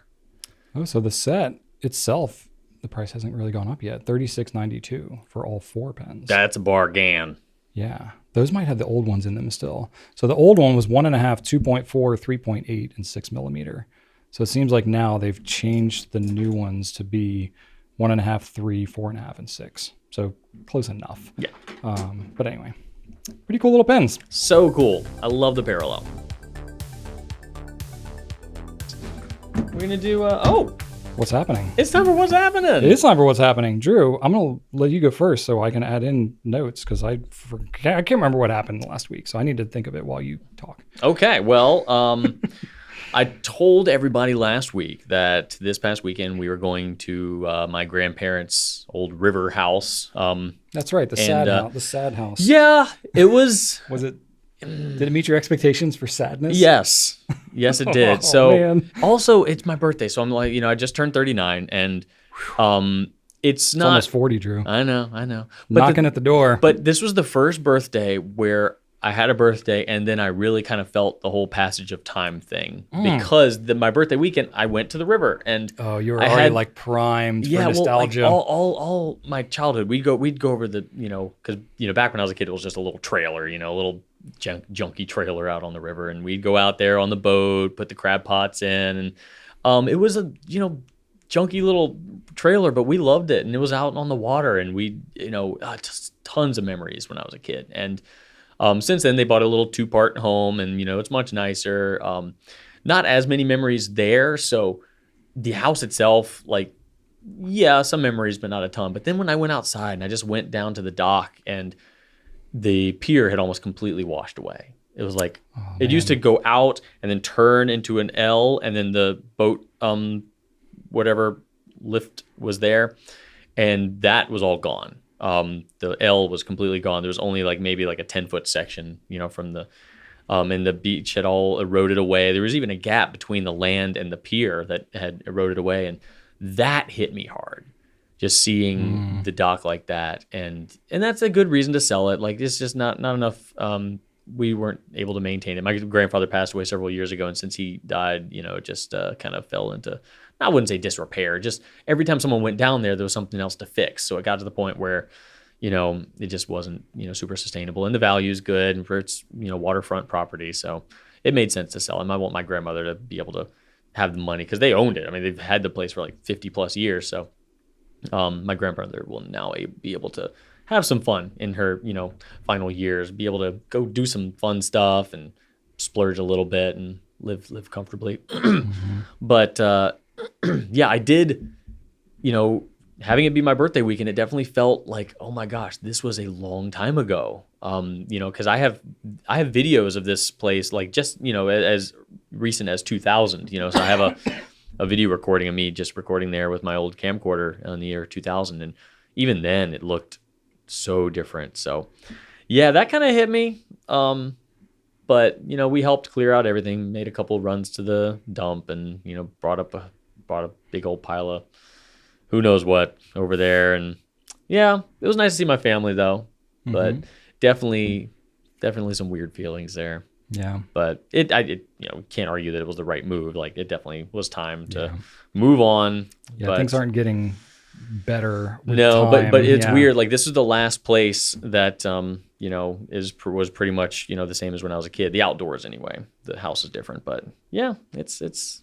gone now. So yeah, but anyway, it's my birthday. That was fun. It was the weirdest birthday because we just had a lot of stuff going on, including, going down to the river to move some stuff. So it wasn't a super eventful thing. I did have a dinner with some friends. It was kind of planned, not as my birthday thing, but it happened to be a birthday thing. So we kind of, my brother gave me a Super Nintendo cartridge that I've been wanting for a very, very long time. I've been even saving for it because it was expensive. Yeah. I didn't think I would ever. It was called Demon's Crest. It was a Capcom game, for the Super Nintendo. You're like a gargoyle, and you're, run around fighting bad guys, but you can get different gems that turn you into like an earth gargoyle, or an air gargoyle, or a sea gargoyle, and you have different powers. And there were multiple endings, which was like not super common for Super Nintendo games back then. So I wanted it not because it was rare and expensive, but I just really liked the game, and I never owned it as a kid. So and he gave it to me, and it blew my mind. I was like, I dropped it.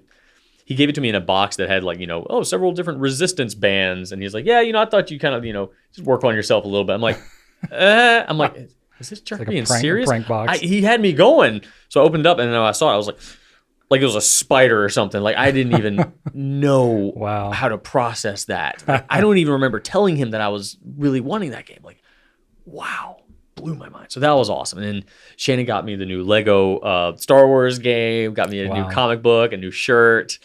A lot of my shirts come from my wife, by the way. I get asked that a lot. Yeah, she keeps me, encased in very, very entertaining shirts. So that was great. Tonight, we're actually going over to my grandmother's house for the obligatory Drew's birthday carrot cake, which that's all I care about. She's like, what do you want for dinner? I'm like, don't care. Carrot cake. Carrot cake for dinner. And she makes it, and it's always special. Nice. So we're doing that. And then we also, let's see. Yeah, that's about it. So birthday stuff, that was fun. Sat down with my son on Sunday, and watched Cool Runnings with him. He had never seen Cool Runnings. I'm like, dude, you need to see these classics. It was between Mighty Ducks and Cool Runnings. And I looked at the Rotten Tomatoes score just because I'm like, all right, I remember both of these as being awesome. Yeah, it's nostalgic, but is it right. like... I wanted to double check. Cool Runnings way better received than Mighty Ducks. Mighty Ducks has like a 27 or something like that. Wow. I was like, okay, well, let's do Cool Runnings. So I want the odds to be high that he will actually like it, and he did. He very much did. He watched the whole thing. He didn't get impatient or jumpy or anything. So that was really cool. However, at the very end of it, he criticized me a little bit. Said, "Dad, why do you always get so emotional at movies?" Because I was crying. Not like boo-hoo crying, but there were some tears. Like, the ending is a very heartfelt moment, and it doesn't take a lot. Basically, any Disney movie, like, I will... They know the formula. They know what they're doing. They know what they're doing. It's not my fault. But he and Shannon are always like, oh my God, Drew's crying again. I'm sorry. I just happen to be... I get very involved emotionally with these movies. It's an immersive experience for you. That it very much is. Cool Yeah. Runnings, man.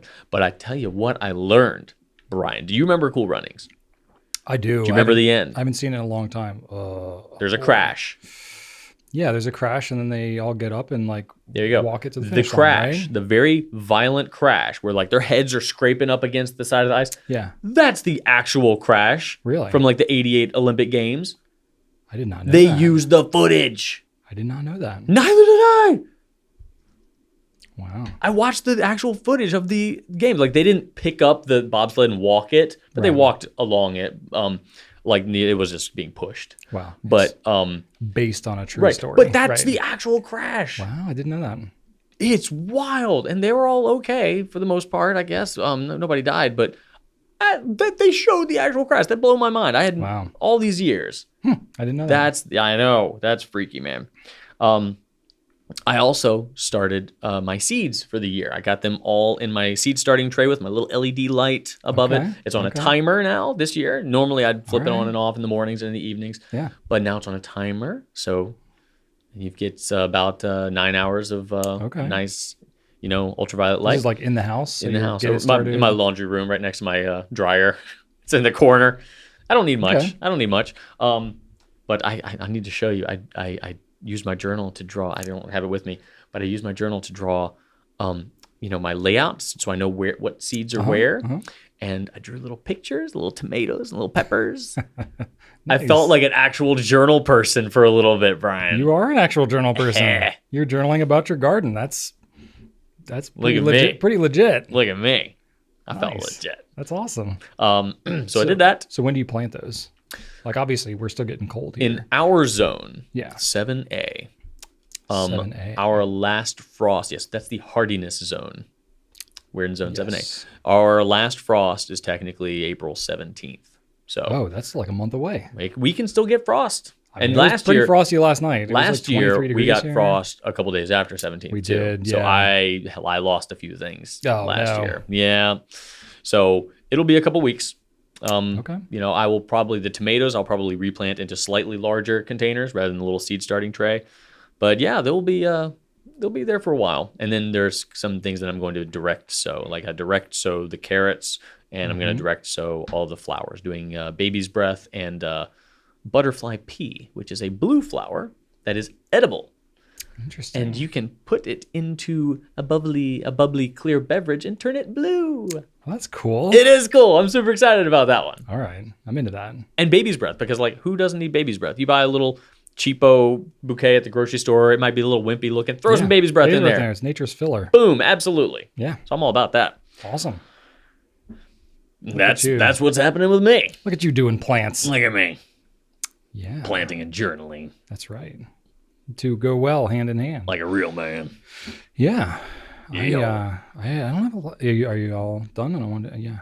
I see your last Yeah. bullet point. Okay. Cool. Not that I'm not entertained by your saying. I just want to not cut you off before I get into my stuff. Get into your stuff. So yeah, we had Rachel's sister's family came into town, Hey, which is fun. Yeah. the in-laws. The in-laws. Their kids are on their spring break. So it was nice for them to come down. They stayed through Monday. And good time was had by all. Kids had a great time. Our kids are old enough now where they can be like leading the kid activities or whatever. And we don't have to like, Leading the kid come activities. up You with- mean Ellie telling them all what to do? Ellie's really good with other Is she people's really? kids. Yeah, she's really good with like, That's awesome. she takes on like a babysitter responsibility type Very of thing. cool. So Yeah, it doesn't she's- keep on the bossy pants. Both my kids are so patient and so kind to like that's younger awesome. kids. Good for you. Yeah, and then they leave and they become nightmares to us as Well, the hey, parents. But I'm like, that- no, I'm just kidding. that's but not That's really. what they do. We No, always I mean, ask they're- Archer, they're like, really we good. always ask Archer, like, do you behave like this at school? No. I'm like, oh, I mean, good, I guess, I'm but telling you, it's different. It's amazing how different kids are at school than at home, in a good way usually. here, no, they had a great I have a time, question though. for you. I haven't looked at the notes yet. Okay. Every time you go visit the in-laws, Yeah. you bring a bunch of tools, and you're basically like, hey, look Yeah. at my toys. Who wants to play? Does the same thing happen when they come to your house? Oh, absolutely. Yeah? Well, so it's different. When I go up to visit Rachel's parents or her sister, I'm always like, all right, who needs like a project done. Like okay. who has work that needs to be accomplished, and it's like, I'll bring the tools that I need like to do that project. Oh my gosh. So it's more to like help them out. I want 1 ounce of your like proactive home maintenance. 1 ounce. It's my love language. Oh like my acts of God. service is my love language. I'm even afraid to make a list of the things I need to do to my house. Well, I'm not like asking them to make a list, but I'm just like, hey, what have you got going on? And they're like, well, we got these like curtain hooks that the kids have pulled on and they're pulling away from the wall. I'm like, I can patch some drywall. Let's There we do go. it. Oh my God. And it's just basically like, or I'll listen out for comments that they make about things around the house, like a doorknob is sticky or the door jamb like, hits whenever they try to close the door or something like that. I'm like, I'll make a note and be like, I'm gonna fix that next time I'm here. You are such a good son-in-law. I'll try. So what'd you get down to this weekend? Well, this is different because it's like, this is at my house. So usually when they come down, like I have, as you probably have guessed, if you listen to this Pencast, I have a lot of tools and I have land. So it's like, usually it's like, let's go cut down some trees or clear some trails or something dramatic. This time was a little bit different. We actually spent some time in the workshop. So my brother-in-law and we made a knife. Yeah. So my God. I had bought this, I went to Woodcraft and I bought this like knife kit that like has it doesn't have the knife scales, like the handle part. So it's made for making your own knife scales. And Wait, what is a knife scale? it's just the like side part of the knife of like the handle. So if you have a pocket knife, they call them scales, sort of like if you're making pens, it's called a pen blank, a knife, it's called a knife scale. So it's just like a small piece of wood or material. Like the handle. Yeah, it's the handle basically. Oh, okay. Yeah, but like the structure of the handle is all there. You're just putting an exterior part So onto it. there's like a plastic or There's a some metal. sort of There's a metal interior, so the whole knife is functional. Okay. But you're just making like the wood part here. We made that, glue it to the knife, and then it makes it the full thickness. And I see. It looks prettier than bare metal. Gotcha. So that's what we made. So we used Amboina burl. That's your favorite. Two-tone Amboina burl. So it was kind of cool. He'd never done anything like that. And I've done a little bit. I did it with my father-in-law as well with like a wine corkscrew thing. Do you remember what kind of steel it was? This knife was titanium. So I splurged a little bit on this kit. Whoa. But it wasn't crazy. I mean, I'm sure it's not like the nicest Can you knife. sharpen that? I don't know. That's his problem. It's his knife now. I just bought the kit. I was like, it'll be fun to make. I'm sure it's going to be more decorative than anything. Yeah. That's cool. Yeah. I don't know if the blade itself is titanium. Oh. Maybe it's just the other parts are titanium. Oh, okay. That was asking. I don't know. It just says titanium on it. So I was like, okay. Brian K knows like so much about knife steel. Oh, and, yeah. Like he's always I'm sure the asking- blade's not titanium. I'm just doing my impersonation of him because like even if you said, oh, it's blah, blah, blah, I'd be like, okay, I don't know what that is. Yeah, I didn't look that deeply into I don't really it. want to know, but that's what he does. I was trying to sound smart like he. I'm the woodworker. I made the wood. Not I. We made it together. There's one steel I know he calls alphabet soup because it's like some like 7839 MOV C4 whatever. Probably. Yeah. But then the really cool thing, so my niece, their daughter is 8 years old, and she's very crafty, very creative. She loved my workshop. Like, loved it. Like, this is what I would want my kids to love, but they don't. Right. And that's fine. They are into their own stuff, and they come out to the workshop and stuff Sure. like that. But this girl like latched onto it. She was so excited. Oh. Literally, we'd like play outside or go for a walk or something, and she would just be like, "Can we go in and I just smell your workshop?" That's what she said. I bet you were She so just happy. wanted to smell it, and I was like, "Girl, I'm vibing with you so hard right now." So we made a couple of things with her. So she wanted to make, she's also 8, so it's like she wanted to make a working go-kart. That was her request, and I was like, "Okay, love the ambition." Let's set the goal a little more attainable. I was actually thinking, like, you mentioned, like, oh yeah, I have tools, I have land. Like, I'm kind of surprised you don't have some like recreational vehicle of some kind. I would not be remiss to say I've shopped for them and looked at them, but I just, I feel like you should have a dune buggy. I mean, my next door neighbor does. They do, but I don't, and that's all right. I have enough engines. I guess now. you probably need something you can take in the trails. Yeah, like an ATV or something like that. I'm thinking that would be fun. How about like a one wheel but with an ATV tire? I mean, you can take ATVs on trails, or you can take one wheels on trails. They make like an off-road version of them. Yeah. That's what you need to have. I feel like I'm gonna get hurt if I do that because I'm not. Yeah, but I really want to see that. I'm a very top-heavy person. Well, I need something that weighs more than me underneath me. What if you used some sort of Bicycles are balancing questionable rod, enough. like a tightrope person? Oh yeah, in the woods, that's a great idea. Yeah, you hold it this way, like a jousting. Oh yeah, sounds like a great idea. Anyway, so she wanted to make. So I had to guide her. I had some books about like woodworking for kids, so we found some inspiration from there. So one of the things we made was a guitar, like That is so adorable. an electric guitar. Oh my god! And so we made it. And it's like she was really sweet. She wanted to like mark and measure everything, but I didn't like let her go nuts on tools and stuff. She's 8. But she wanted to like cut stuff with the saw and stuff like that. So we like held it together. So it was like a great bonding thing for me and my niece. God, I love it so much. And then she designed it. So she made it. She wanted to have a heart as the body. And then she wanted a star at the top. She's like, because I want to be a rock star. Oh my gosh. That's like something straight out of like Gem and the Holograms. I love it. Yeah, it's awesome. So she conceived of the whole thing and she colored it and everything. I just helped her make the wood part. Oh my God. And then she wanted to make a box. So we made a box. And she like helped me with the screws, and she was like all about. It's got a rainbow. Yeah, I mean, it's like it looks like this is something you would make if you wanted it to seem like an 8-year-old made this, but this was legit. So yeah, she was very excited about it. You need to make her a Brian's Woodshop candle so that she can smell your woodshop at any time. Somehow, just wax and sawdust. Yeah, you can do that. The most fire hazardous candle ever, but. Can you do that? Can you infuse sawdust into a candle? I feel like that would make it very flammable, but I don't know. It depends on how much you chop it up, I guess. I don't know. There's got to be a way. One of our first employees, Ben, had an idea for a candle company called Smell. Yeah, remember that? Smells. He just wanted to smell like things like leather, fresh cut grass. Yep. I mean, there's companies now that do that kind of a thing. Yeah. But anyway, I was thinking. I get served up so many ads on Instagram for like candles that smell like Disney World rides. Oh, okay. Like Pirates of the Caribbean water. Basically just like, dirt and chlorine, I guess. I don't know.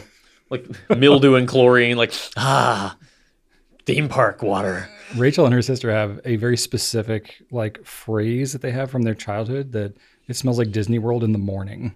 Like that's like a smell memory that they have. Disney World in the morning. Yeah. So every now, it's that like very asphalty, if there's been like dew or something like that, that's starting to evaporate off the asphalt. I don't think I've ever been to, I've only been to Disney World a handful of times, but I don't know if I've ever been early. Okay. So her aunt used to work at Disney World like back in the 80s. So they would go there and. Yeah, I definitely I haven't visited enough to like really equate any sort of smell memories. Or just like any amusement park, like in the morning, Perhaps. There's a different smell to it than like in the afternoon. I don't know how to describe it, but I guess like morning parking lot is definitely a smell. Yeah, Maybe it's the same thing. Yeah, a little bit. I can understand little that. bit. If I wanted a Disney World smell though, it would be the living with the land smell. Oh, I like that. That that has a good smell. I love that ride. That ride is the best ride in the entire Disney complex. I like the People Mover too. People Mover's right up there, man. But there's parts of the People Mover where you're like, did they forget that this is a ride? Oh, Shannon can't you're just go like on it. In the dark. Shannon, you're like, Shannon legit had a panic attack last time. Like Really? she will not. She's afraid of living with the land. No joke. When it got all wow. dark, like that triggered her. She did not like oh that. gosh, okay. But living with the land, man, the line's never bad. You learn things. It's educational. It's relaxing. It's fun. There are hidden Mickeys to look for. You get education. It is the best. Yeah. The only thing I wish is they would like give you some food from the ride. They'd be like, that's what Sunshine "Here are Seasons these is for. hydroponic tomatoes, and be like, I'd love to eat one of They those serve. tomatoes right That's now. what Sunshine Seasons next door. They use food that yeah, they yeah, grew. yeah, Yeah. yeah. You just got to get a reservation. But I want reservation. it, but I 9 want it years in on the advance. ride. No, I want to be like On the ride. I want that cucumber Yeah. right there that's growing out of a cactus or whatever the heck. Because they do like hybrid plants and stuff like Yeah. that, and you're like, that shouldn't grow like that. That's cool. I want to eat that. Yeah. Oh, Yeah. I want to go to there. Yeah. Also, my brother-in-law, so he's worked in like the corporate sector for quite some time. And, I was talking to him about movies. We were just talking as a family, like, hey, what are some of your favorite movies and all that? And you said, I don't know. I don't watch he- them because I won't stop watching Severance. I've watched it 20,000 Well, times. you see where I'm going with this, Oh, actually. God. Oh, no. So I was like, so have you seen Severance? Oh, yet?" my God. And he was like, everybody keeps telling me I need to see Oh it. He's my like, I God. want to see it. But he works a lot and he's got 2 young kids and all this. And I was like, well, hey, Yeah. man, they were staying with us for a couple of days. I was like, we could watch the first couple episodes at least. I literally just watched through it last week. Oh, my God. Brian, have you at least And I watched started it it? again with him. Please tell me at least, have you watched it on an actual television screen? Yeah. Okay. That's what we were doing this time. Because you watch stuff on like I watch tiny it on my screens. phone. Oh, that upsets me. I don't so get much. I don't get screen priority in my house. I don't think you understand. That's why you watch you. I have two I know, but late at night, preteen, late at night. teenage-age Me too. children. No, I'm watching Last of Us right now. That has to happen at like midnight, but I still won't watch it unless it's on a big screen. Fair enough. Like Severance is a very attractive show. You gotta give It is. respect the cinematographers enough Absolutely. to display it in its full glory. I'm with you on that. Okay. It's a much better cinematic experience. So I have watched it through once or twice on a big screen. Okay, good. Yeah. But like most of the time when I'm watching stuff, it's just on my phone, whatever, who cares? But anyway, so we did start to watch it again. And now I was like, well, I've watched the first 2 episodes with him. I'm like, well, I might as well. Oh my god. Might as well finish out the season again. It's just like on repeat. So It's just so good. it really is. So yeah, he's really digging it. Because he was talking, he was like, yeah, all his favorite movies were like the Christopher Nolan movies. He's like, ones that are kind of dark and complex, Inception and Dark Knight and all that kind of stuff. This is And I was perfect like, for him. I was like, dude, that's like what Severance is. He was like, yeah, I know. And I was like, let's watch it. And he was like, all right. So we made some popcorn watching that. And I was just How do you make popcorn? You do microwave bags? This time I did, just because it was easier. But we've made it a couple different ways. We've done it in like, do it with like coconut oil and like the air, like the spinny roundy poppity whirly popper, whatever that thing's called. Yeah, we made that. That's pretty good. You can make coffee in those. Like you can actually roast your own coffee. beans. Yeah, I've heard of that. I have not had a microwave in the house for years. I don't understand how you function. We kind of don't have room for one. If we got one, I'd have to move all my coffee crap. So we're kind of waiting until we can redo all the cabinets in the kitchen and put one above the stove. Yeah, but I don't know if we're ever going to be able to do the cabinets. That's a whole thing. Anyway, I've started just pouring the kernels right into the in a pan with oil. Yeah. And just let it pop. Yeah, it's super easy. It doesn't take a lot. No, and popping popcorn is about the easiest thing. You can don't do. burn any of them. You heat up the oil enough to pop 2 kernels. Take those out. Fill your pan with the kernels. Take it off the heat for 30 seconds to let the kernels heat up. Put it back on the heat, and then just take it off when they're done popping. I've never had a burn popcorn issue. I mean, you'd have to just let it sit there when it's already popped for minutes to let it burn. It's super easy. Yeah. That's cool. And then you got the popcorn, butter, oil, some powder. Yeah. Shake it up. Let the dogs swarm around you because they know you're going to drop some. Yep. Let them eat it and burn their mouths because they don't know what they're doing. While you're tripping over them because they're all around you. Hank will not, he will insert himself. If you are standing belly up to the counter, he will still get in between you and the counter every time. And he doesn't, he's not even a super food, he doesn't try to get food all the time. Felix does, but Hank still, he just wants to be all up in your stuff. Yeah. That's when Rachel and I try to hug each other and we're in the house, say we're in the kitchen or something like that. If Ellie sees us, she'll come over and insert herself in between us, which is endearing when you're, 5. But now she's 11. She's almost as tall as Rachel. So she's like a giant cat. She's just like this, rugby player, shoving Rachel out of the way. Yeah. So she would always insert herself as the pickle onto the sandwich that we were making. I love it. We were just okay, pickle sandwich. And Rachel doesn't like pickles either. So it was just what are you doing? Get out of here. We don't want pickles on our sandwich. Anyway. And then last thing, so Joseph is really into Star Wars, Lego minifigure things, and just total nerd in that way. My man. Living his best life. What? Go ahead. Did you know that Lego, how they have Marvel mechs, little, $10, $15, they're coming out with Star Wars ones. I'm sure I'm going to hear about that from Joseph as soon as he finds out. They're $10 to $15. Easy way to get some cool minifigs. Okay. Good to know. He's all about this. He's on Bricklink all the time. And he's I don't even know what that is. Well, he'll have to educate you then. No, I don't need Archer to internet yet. It's a buy-sell trade thing for Lego things of all kinds. Oh my. Yeah. So old sets and, used stuff. And that's cool. He's bought used minifigures from past sets. And that's awesome. He had General Grievous, the Star Wars thing, but he lost his head years ago and could never find it. So he bought a General Grievous head so that he could complete his General Grievous again. Nice. It was $7 or something for that stupid head, but it's a very distinctive piece. And that's what he chose to spend his money on. So anyway, all that to say, it prompted him, which is good. It's he's learning if I want things, I can buy them with money, and the way that you get money is by doing things that other people value, and they will give you money. Yes. So he is not like an outdoor kid, and he doesn't really like, he's not driven by money, but he's driven by the things that money can buy. Sounds like my son. So yeah, he was starting to talk to me about like possibly starting to mow the lawn. And I was like, really? I got Archer to do the dishes last week for the first time. Nice. I mean, load the dishwasher, but still. Yeah. Like, Yeah. and he was cool with it. I'm like, oh, this is a thing that can happen. Yes. Like finally some payoff for this investment. So yeah, I'm talking to him seriously about it. And I've like, I mean, I have a 0-turn lawnmower. It is like a no joke lawnmower. It's a beast of a machine. So I was like, we can, and you know, this is classic kind of Rachel too. Rachel was like, well, you can mow the lawn. And I was like, Rachel's never even sat in a lawnmower. Right. So it's just like, okay, yes, technically, but like, it's a lot of responsibility to mow that lawn and not like hurt yourself. So it's like, all right, dude, if you want to like, if you really want to consider doing this, like I'll pay you to mow the lawn, you know, because that's time it saves me. But you know, it's like we got to start out. Like I got to show you how the lawnmower works. Have you practice First, on you it, need to pay him to finish that Lego display case. that kind of thing. That's done. Oh, you finished it. It's all done. Yeah. Pics. Did I not? No, we didn't Talk about it? No, you keep showing us like. Oh shoot. You keep saying that like. Oh, sorry. We finished it weeks ago. We're almost done. Well, we just, Oh my gosh. No, we finished it. That's old news now. So we need a picture of it filled with Star Wars. Oh, I did. Maybe I just forgot to mention it. We've been along for this journey, Brian. Oh gosh, I'm so sorry. Well, I mean, here we are talking about it. We're invested. Oh my gosh. We are emotionally invested in your Where are my pictures? glass display case. I think I like snapped some pictures like one day as I was leaving his room, and then I forgot. Ah, well, you can add it later. You can show me later. Okay. Anyway, that's done. So I'll add pictures if I can find it. Yeah. So I had Joseph, and then of course, like Ellie wants to also do it, which she's a responsible kid, but she's 11, and this is a 24 horsepower motor, 60-inch 0-turn lawnmower. It's a big machine.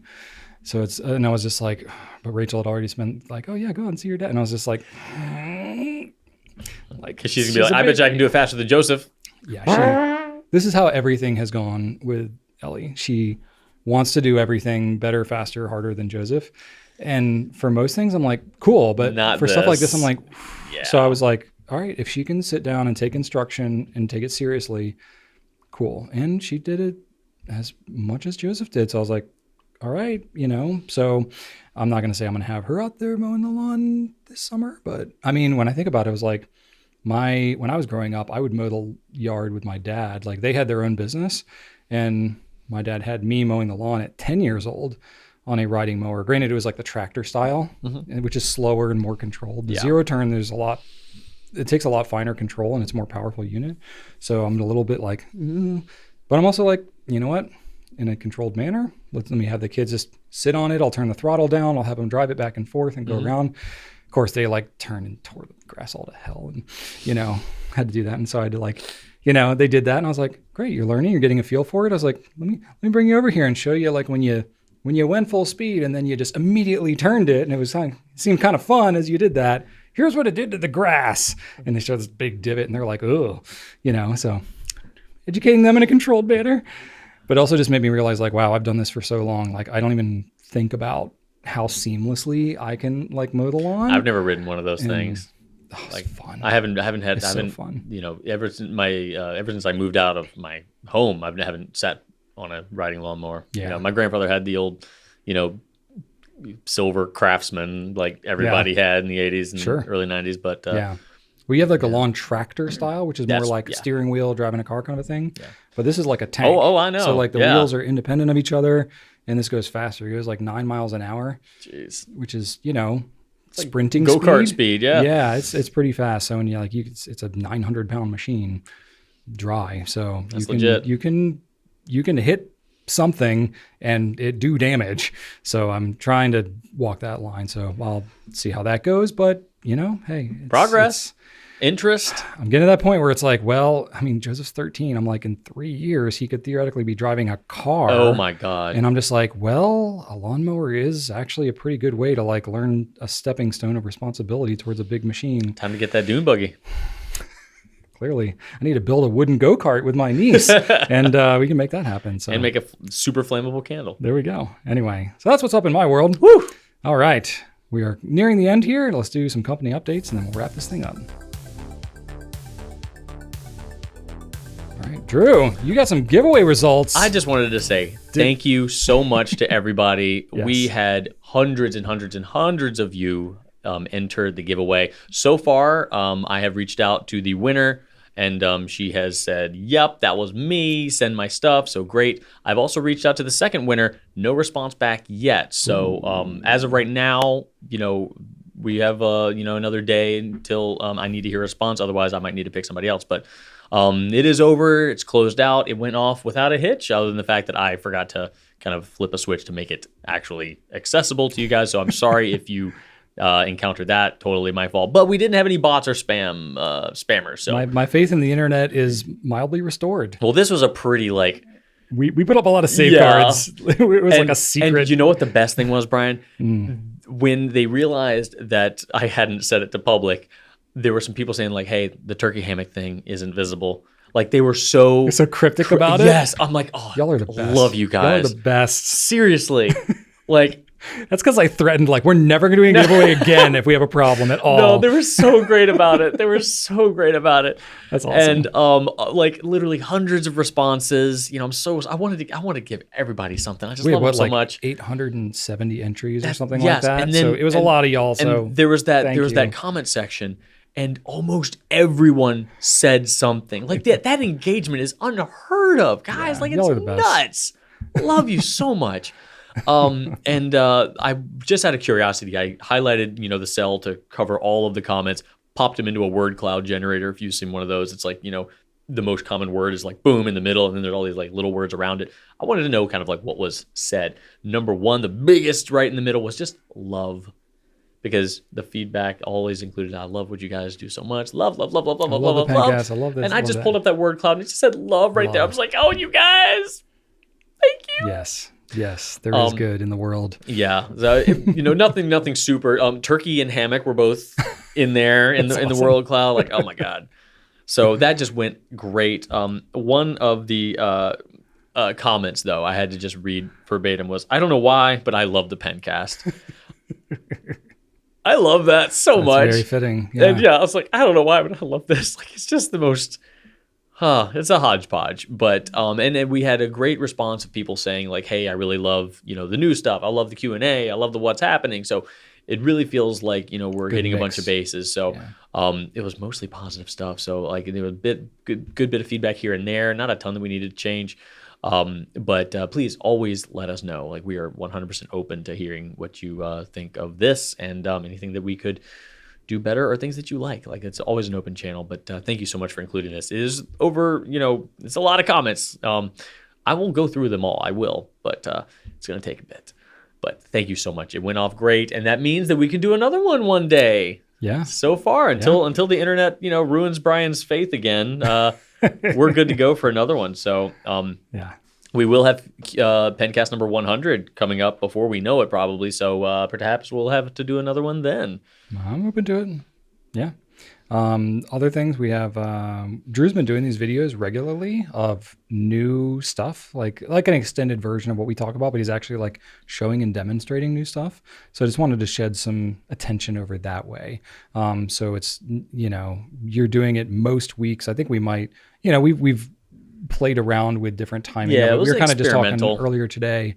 We're probably looking at like 2 times a month, sort of a thing, but it might flex a little bit. So I'm just curious if y'all have any feedback about that. Go check those out because it's something that we're experimenting with. It seems like there's value in it. Yeah, because at this point, the people watching probably watch both. It'd be nice to know. Maybe. We're trying to figure out the best way to like not duplicate the exact same information, but show it in its best form. Or maybe it doesn't matter. I don't know. What do you think? Yeah. So we're just kind of looking for some feedback on that. And then the other new video that we have is an update to our Visconti Homo sapiens, which if I get it edited and reviewed in time, will be public before this video publishes, but maybe not. If not, then it's coming soon. Get excited. That one was sadly needing an update because a bit has changed since 2014 when I came out with that first They used to have basically, the Homo sapiens with different metal trim. Yeah. Now they've got like what? All How these many different Homo options. sapiens? Oh, it was like 7 or 8 different options, and I didn't even cover every possible like I mean, model. I guess to be fair, they were doing like the acrylic versions, like in a limited special edition capacity. They back had then. that, but then they had like the evolution, like that was in there. That thing. They discontinued that, but like the demo stones and there's so many more now. The new colored versions, Yeah. and the Magma. yeah, all that kind of stuff. Yeah. So there's a lot of just all that. Did they have Dark Age back when you did the first video? Dark Age in they the first did. Okay, one, Dark Age had come out. Yeah, Okay. yeah. So anyway, go check that out, and then we'll have a lot more stuff coming. It's the good flow of new products coming out now. So, all right, let's rack this thing up. So I want to thank you all for watching. Please leave us some feedback. Let us know how we're doing. You can do that in the comments on YouTube. If we have questions, we'll try out the community thing. Basically Instagram posting on YouTube is sort of what that is. And then, you can always email us to pencast@gouletpens.com, and we'll do that. You can check out gouletpens.com. We got all kinds of fountain pens, ink, paper, all that kind of stuff. And then I have my random fun fact, Drew. I've shared this internally with our company, but I thought it would be worth updating. Okay. Another AI-driven thing. Cake versus pie is a big thing that we talk about a lot internally in this company. Yes. And one of the big debates about cake versus pie is, where does cheesecake fall? We already talked about this last week. I told you. I don't think I talked about this, did I? What is that? I got a quasi-official answer about it. I told you to. It's a tort.